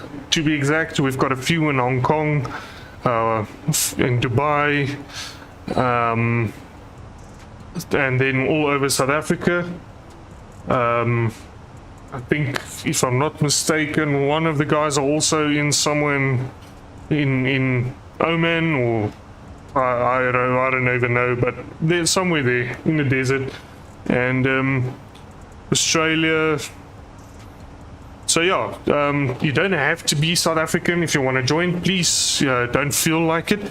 But if you want to join a virtual airline that's professionally run by a few gents that know what they're doing, please join us. To join, you can either join the Discord, which is in the link below, and we'll message you in there and tell you, listen, here's the plan, wada. Okay. What you would need is you would need a flight simulator, which is either Microsoft Flight Sim, X-Plane 11 or 12, or B3D. I think V4 and V5 works. I'm not sure about earlier, but that's what I know. And when you join the airline, you need to join on a website which is called Fly the World. If you Google it, Fly the World, you will find the website. Get registered down there, and then you will need to download a software which is an ACARS software which runs in the background to track your flight, and to register your flight on the Fly the World system.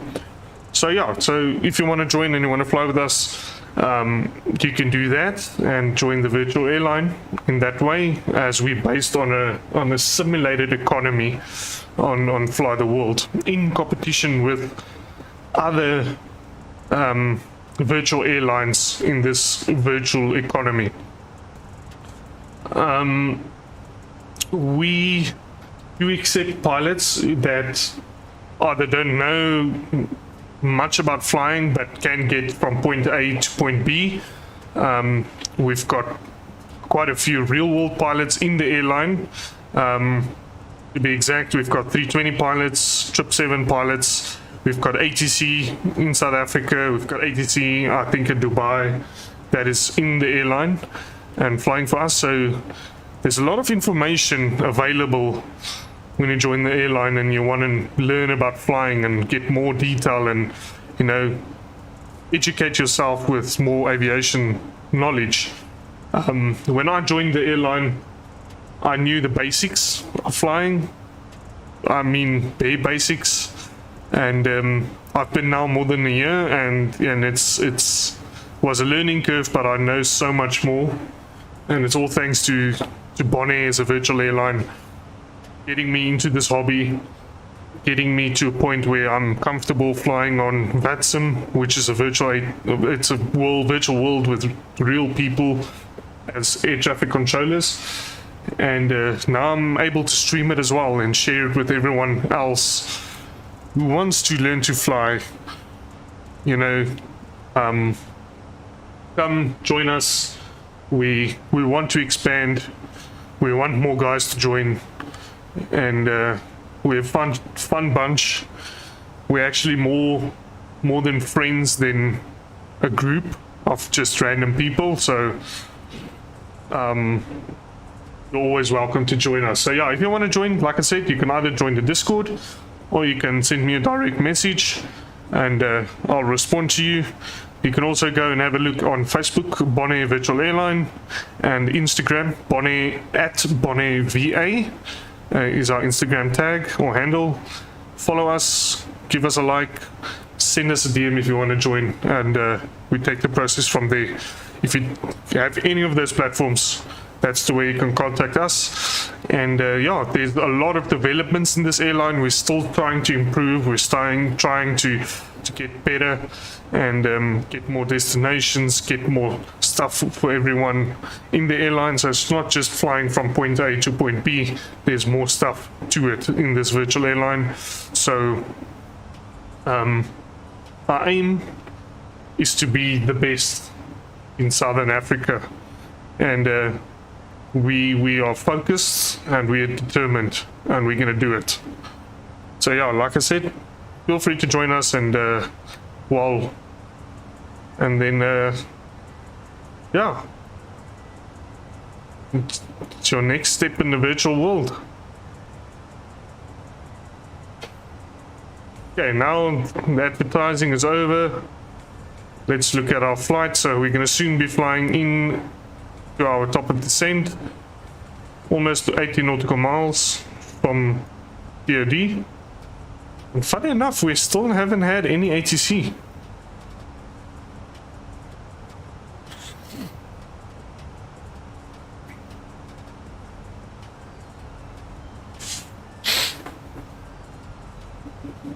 On a Thursday night. Really interesting.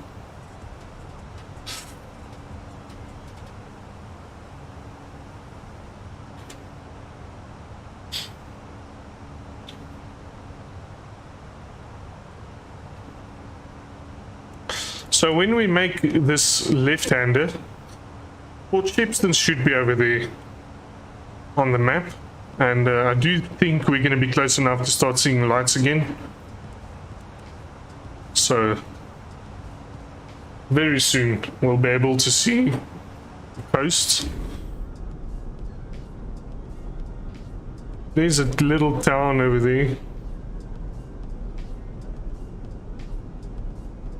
Could be Port St. John's, I don't know. In the distance there's a highway going down that direction.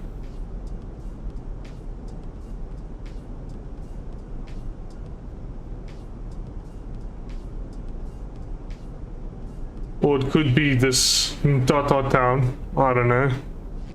Which I do think it's more likely that.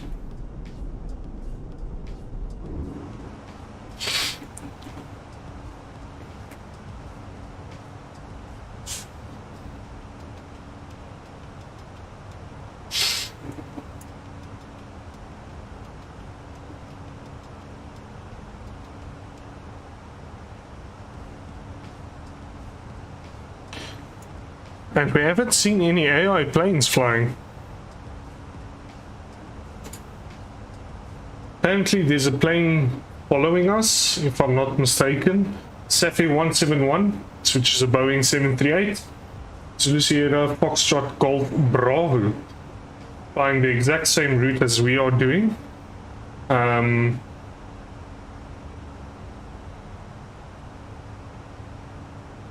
no.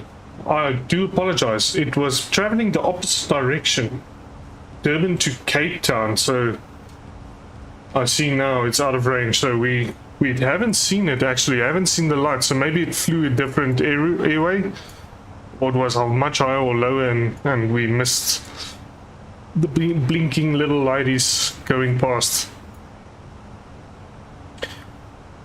don't think our airways is much busier this evening in the real world.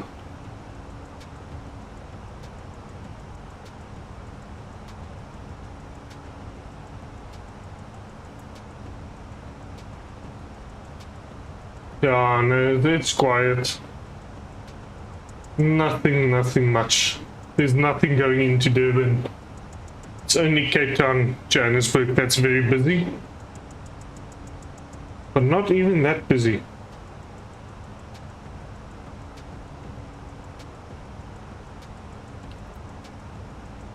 So that's also why we haven't seen any planes in the air.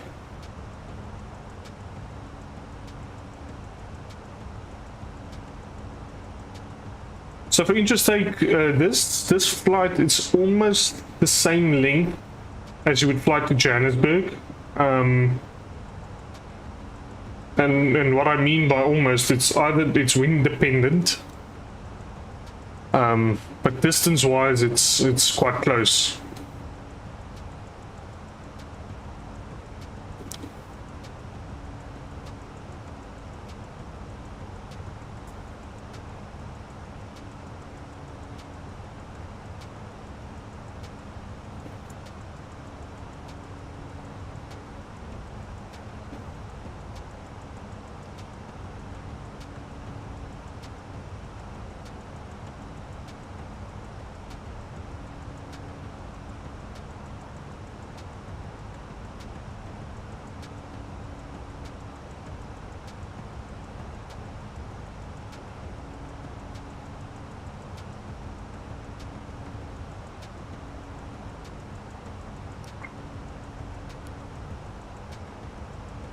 Okay, 40 nautical miles into top of descent, which is going to be, I think, our 10-minute mark. Plus minus. Until we start descending down to Durban.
Oh,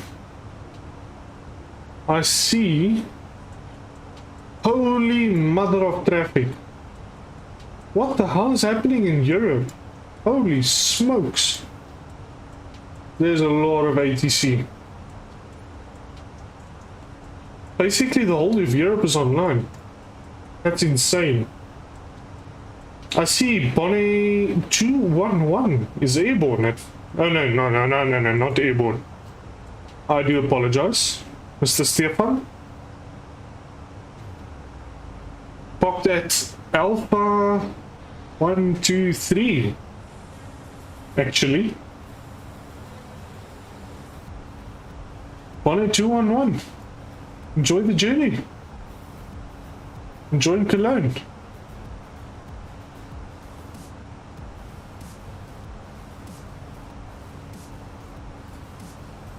Have a safe flight.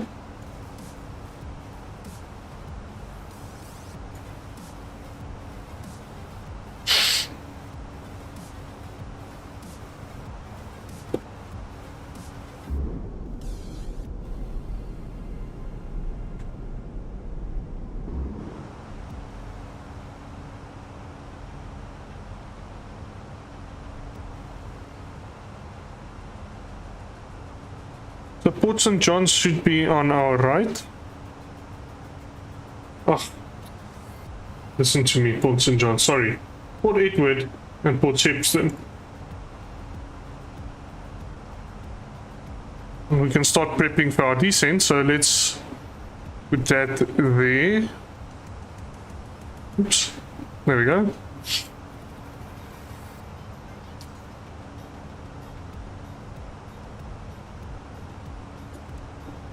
Oop. And very soon we go down, diving down into Durban.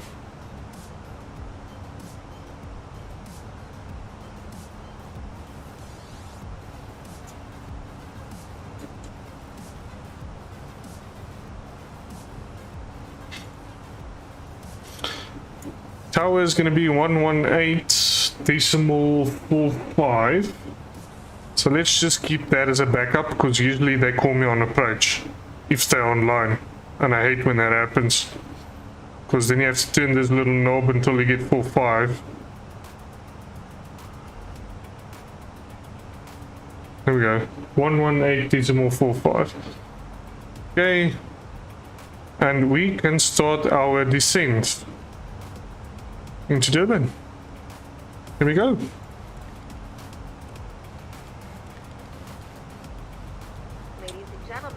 Starting our descent. Please return your seat backs and tray tables to their full upright position. Be sure that your luggage is properly stowed either in one of the overhead bins or under the seat in front of you. Please turn off any electronic devices until we have arrived safely at the gate. Thank you. Okay, so let's put in our destination. Oh, it's asking for more drag, so let's just get our air spoilers out. UNH is going to be 1019. Temperature is 24. 0 to 0 at 5 knots. Okay.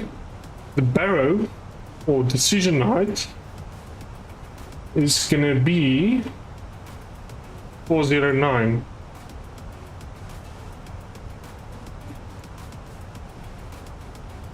There we go. So we've got our flight data in. We can retract our spoilers now.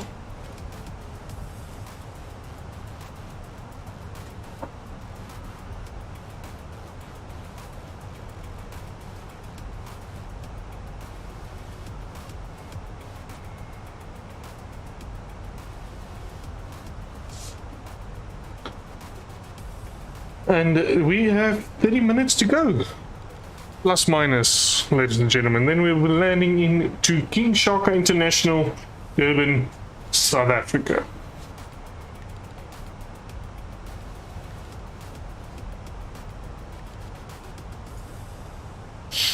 Okay, oh yeah, radar. I think let's clear that one. And let's put in Tango Golf Victor. And we said our QNH is 1019, if I can remember correctly. Just double check. Here we'll have that there. See, we still have to put on the ground spoilers. See a little bit of clouds.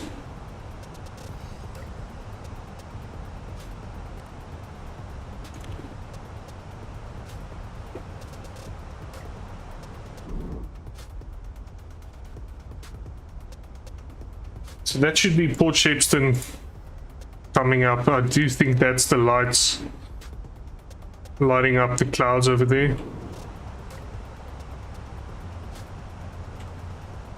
Oh, there it is. There's Port Shepstone.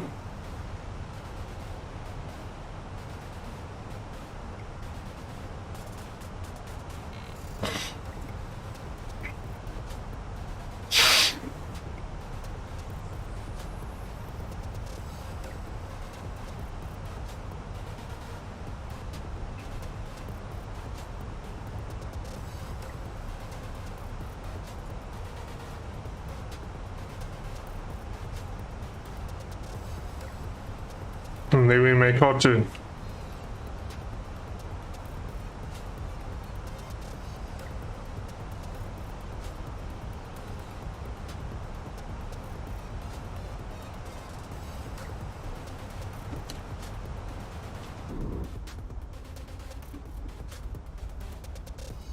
And there she is, Port Shepstone.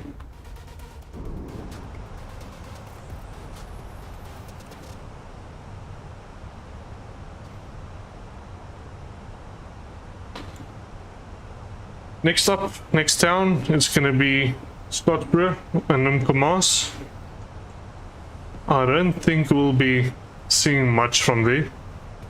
Still very dark.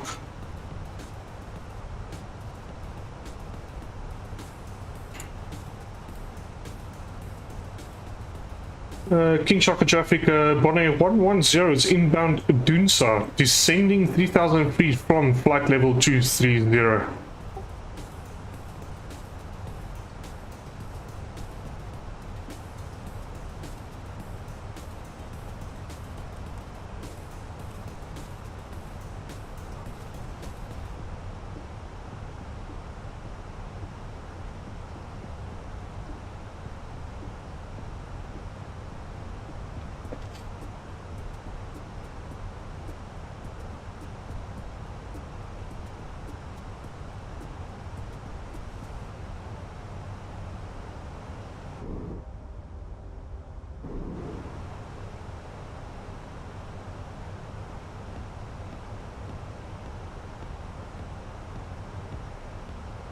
This is going to be a nice approach actually. Straight in, no funny business.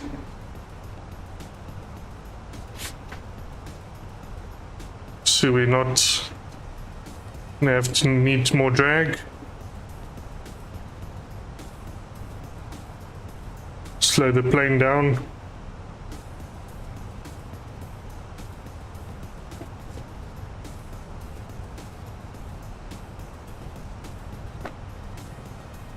$20,000 feet.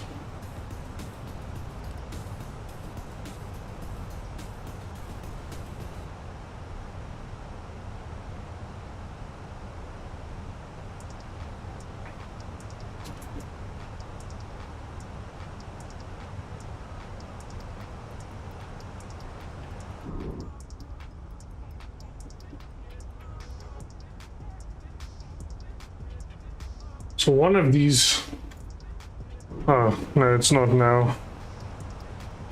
It should be Scottsboro, if I'm not mistaken. Scottsboro, whatever, same place.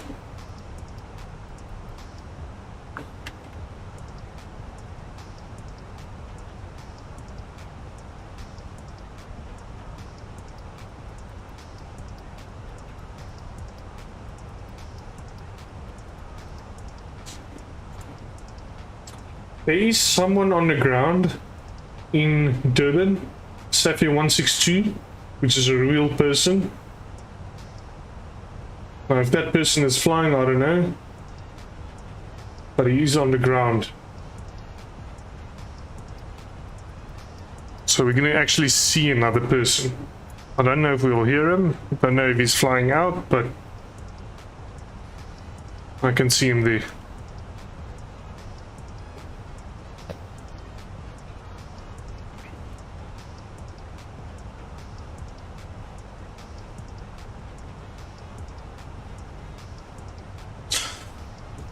Okay, so let's look at our descent checklist. So let's have a look here. We've got our arrival data, we've programmed our perf page, we've set our radar. We don't need to worry about anti-ice. That and SAT is not icing conditions. Auto brake, we can place on medium. We've set our altimeter. And now we can wait for 10,000 feet to do the rest.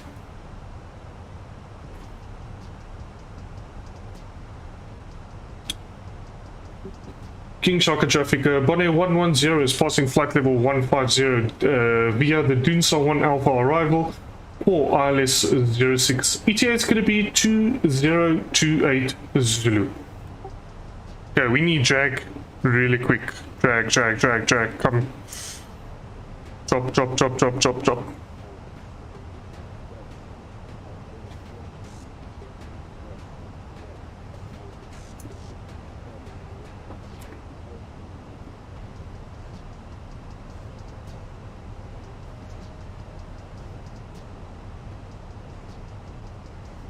See some clouds in Durban. I thought it was clear weather, but okay. Oh, it says now scattered clouds. Or did I just miss that? Oh no, it changed literally just now. Light rain in Durban. Oh, it's horrible weather. I thought it was good weather. My mistake. Really bad weather in Durban, actually. Okay, hectopascals didn't change to QNH. Wind is 010 and 9 knots, so wind is starting to pick up in Durban.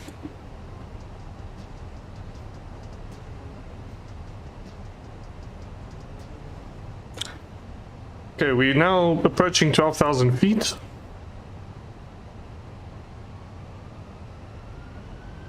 So what we can do is we can ding safety belt, cabin, pay for landing.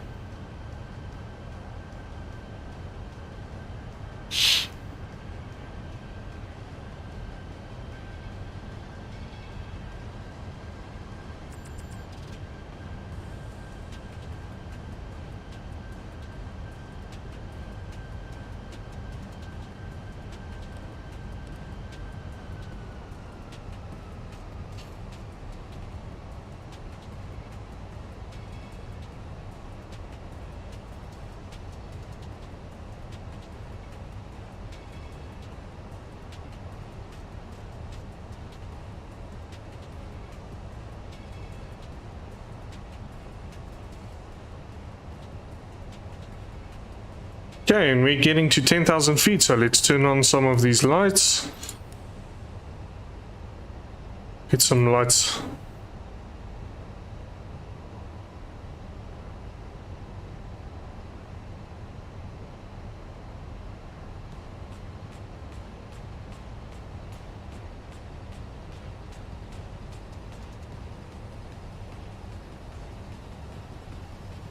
Okay, now that we are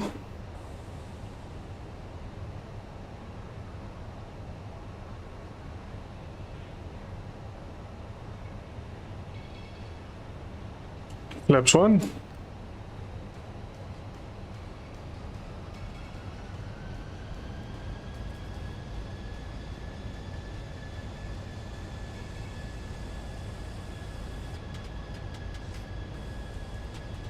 Okay, we can activate our approach phase. Slow down.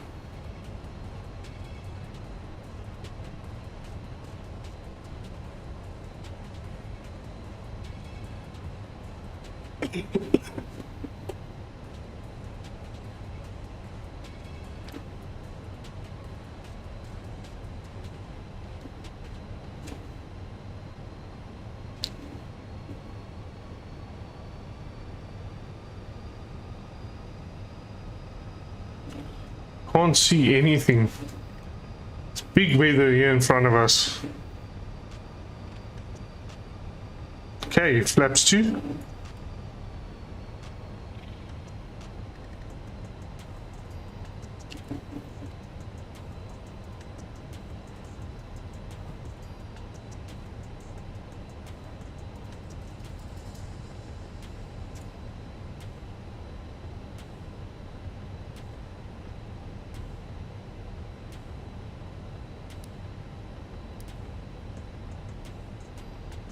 I'm approaching some of these clouds.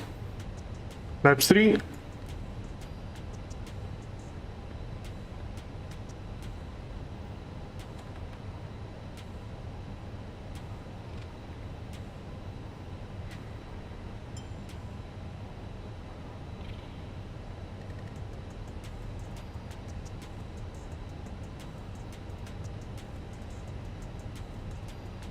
flying into a cloud. Now we can't see anything. Now we rely on our systems.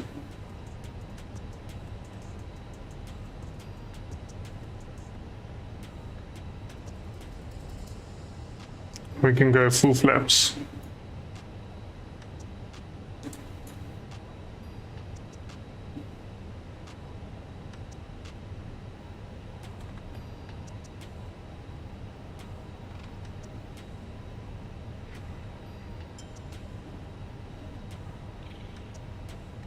Cool, and there we break through one of them.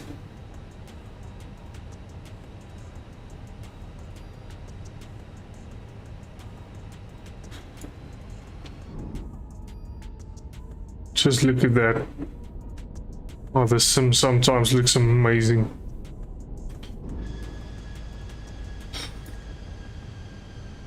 The lights of the city is lighting up the clouds. Very cool.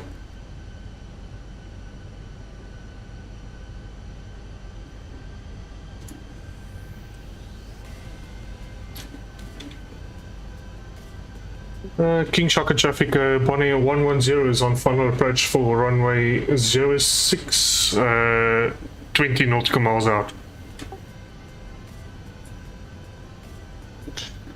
Okay, so very soon we are going to be landing.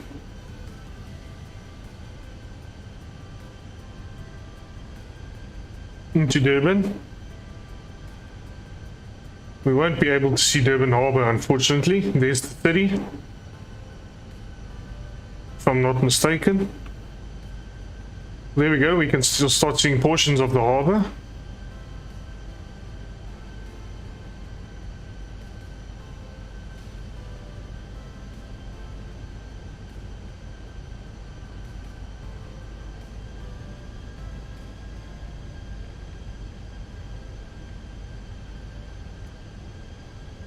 Very, very nice. It's like this dome of weather. Clouds all around us, but in the middle there's like nothing. And there's Durban Harbour.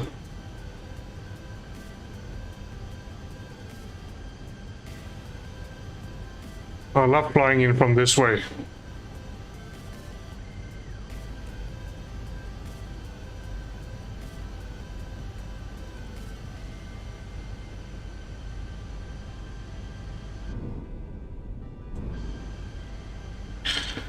Okay, let's turn on the approach mode. And we're on the glide slope. Get down.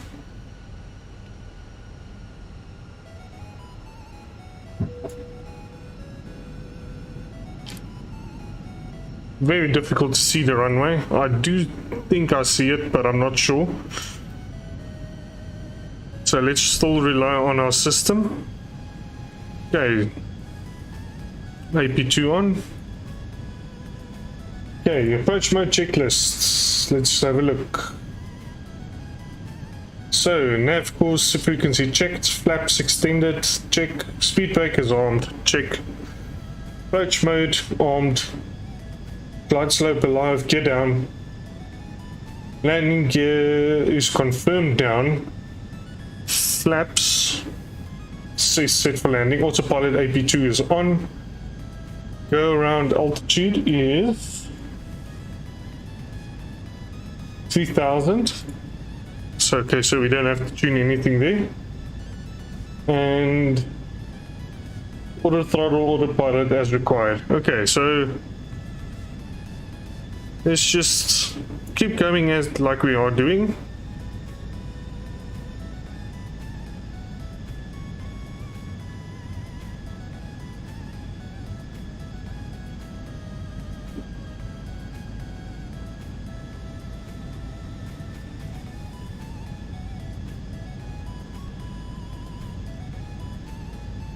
Okay, I've got eyes on the runway still. Can see it, but it's gonna maybe disappear. I don't know.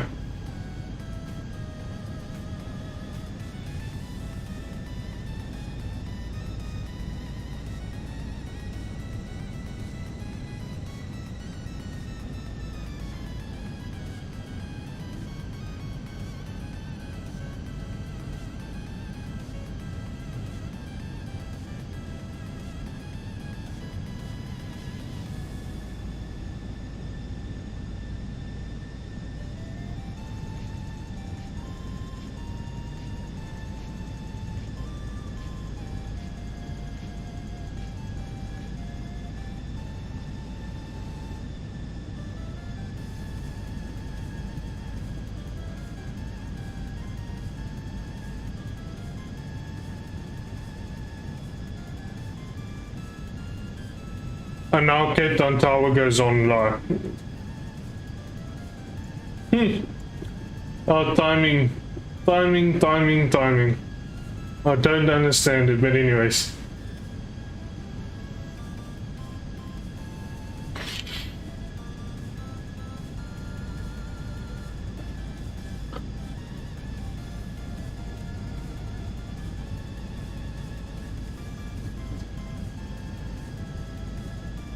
Okay, so we will be able to do a manual landing as we can see the runway. So as soon as we get to 1000, disengage autopilot and land it ourselves.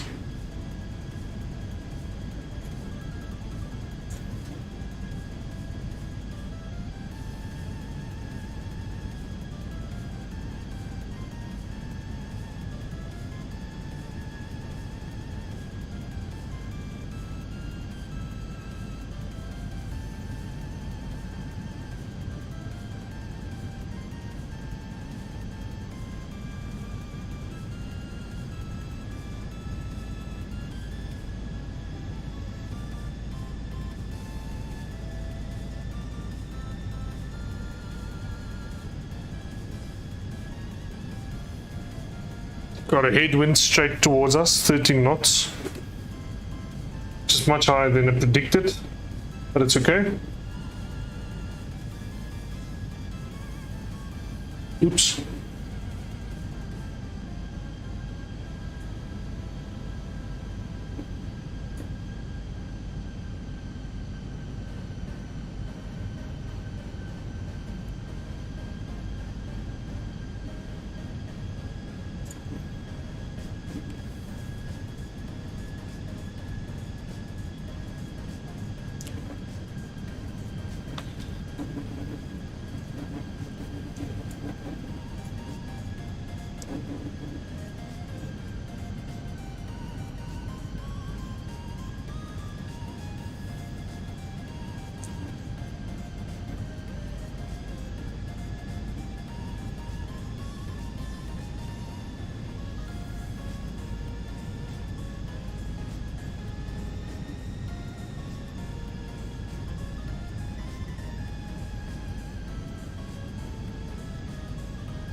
Okay, well, I did not hear the 1000 call from the plane, so let's fly it by hand.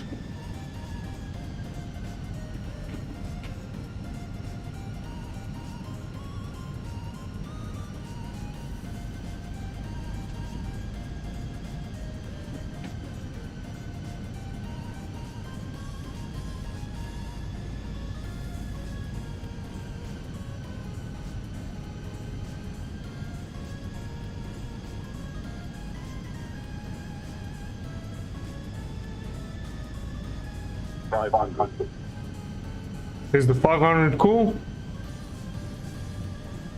100 above. Continue.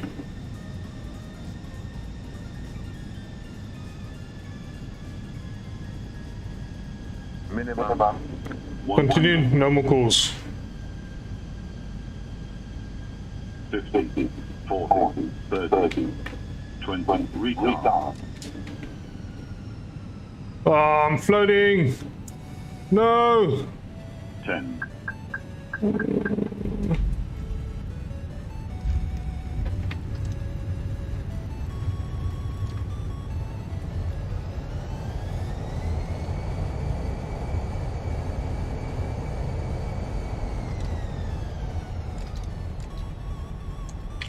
Welcome, ladies and gentlemen. Ish. Seatbelt fastened until the captain I floated. fasten seatbelt I signs. floated. Make sure you've gathered any personal belongings. Be careful when But- opening overhead bins. Yeah, welcome to Durban, ladies and gentlemen. If you need any assistance exiting the plane, please remain seated until all passengers have deplaned. We would be happy to assist you. On behalf of the crew, I thank you for choosing us, and we look forward to seeing you on future flights. Have a great evening. King Shaka traffic, BONair110 has vacated runway 06 taxiing to Alpha 5 via Hotel Alpha Echo. My apologies, Alpha 7.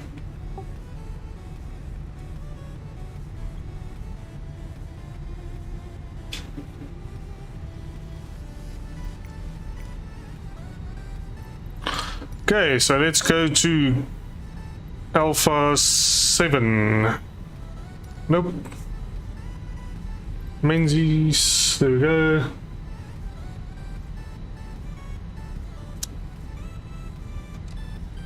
Okay, let's turn off all the lights. So let's turn off our strobes. Runway lights, landing lights is off. 3, 2, 1, start the APU. Get the bleed on. Nice. And everything else seems to be good. We can turn off that. Turn off the flight directors, turn them back on to reset the system. There we go. And let's see, after takeoff, after landing checklist. So flaps is up, spoilers is up, transponder is where it should be, strobes is off, landing lights off, runway lights off, nose lights on taxi, APU is started, anti-ice is not required, auto brakes is off, and then we've got our arrival.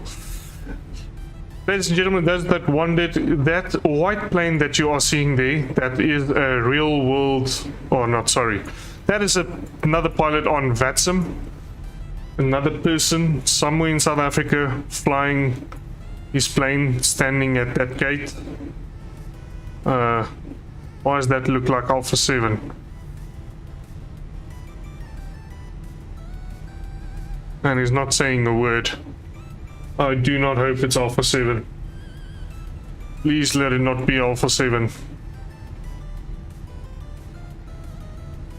But if it is, then we just go 6 or 8. Doesn't matter. Can actually turn... No, let's keep that off.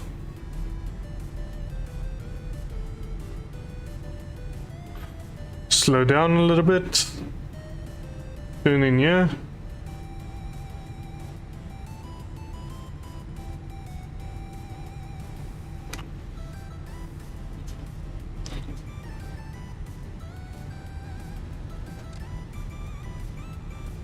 I think 7 should be to our left. So we're good.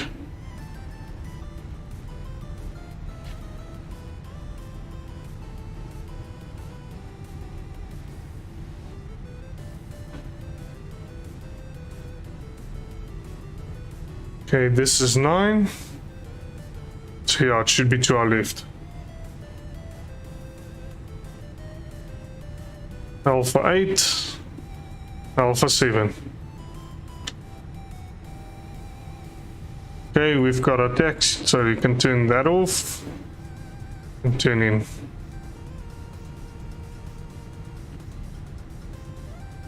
Okay, I'm gonna go outside because I found these guys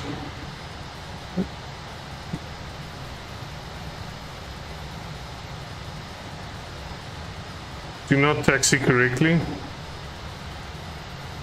So let's get on those lines. Slow down nicely.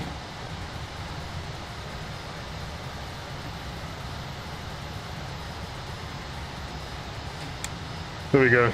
We're on the line. Lock brake on. And we can turn that light on in our flight, on our flight tracker. There we go.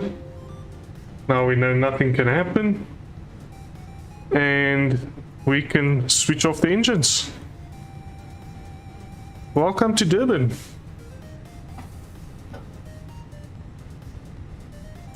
So now what we do is we call for the jetway.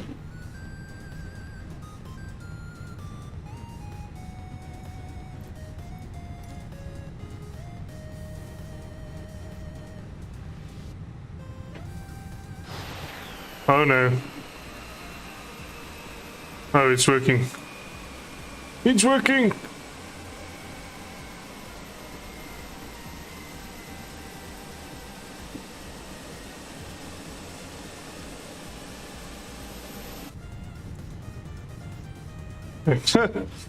Alright, we should have been a little bit more forward, but it's okay. Okay. External power on. We can turn off the beacon lights. We can turn off the safety belt signs. And our passengers can start deboarding. The boarding requested. Let's unlock this door. We'll start seeing our passengers over here.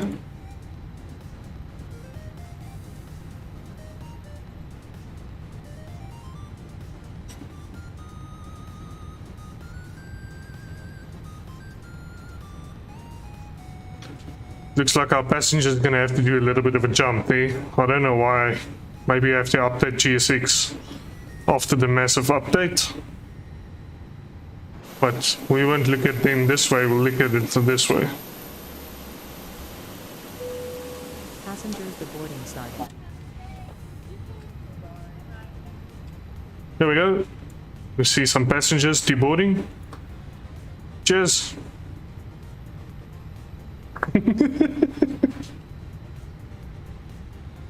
There's a little imaginary walkway over there. I don't know why. Maybe I have to update that software.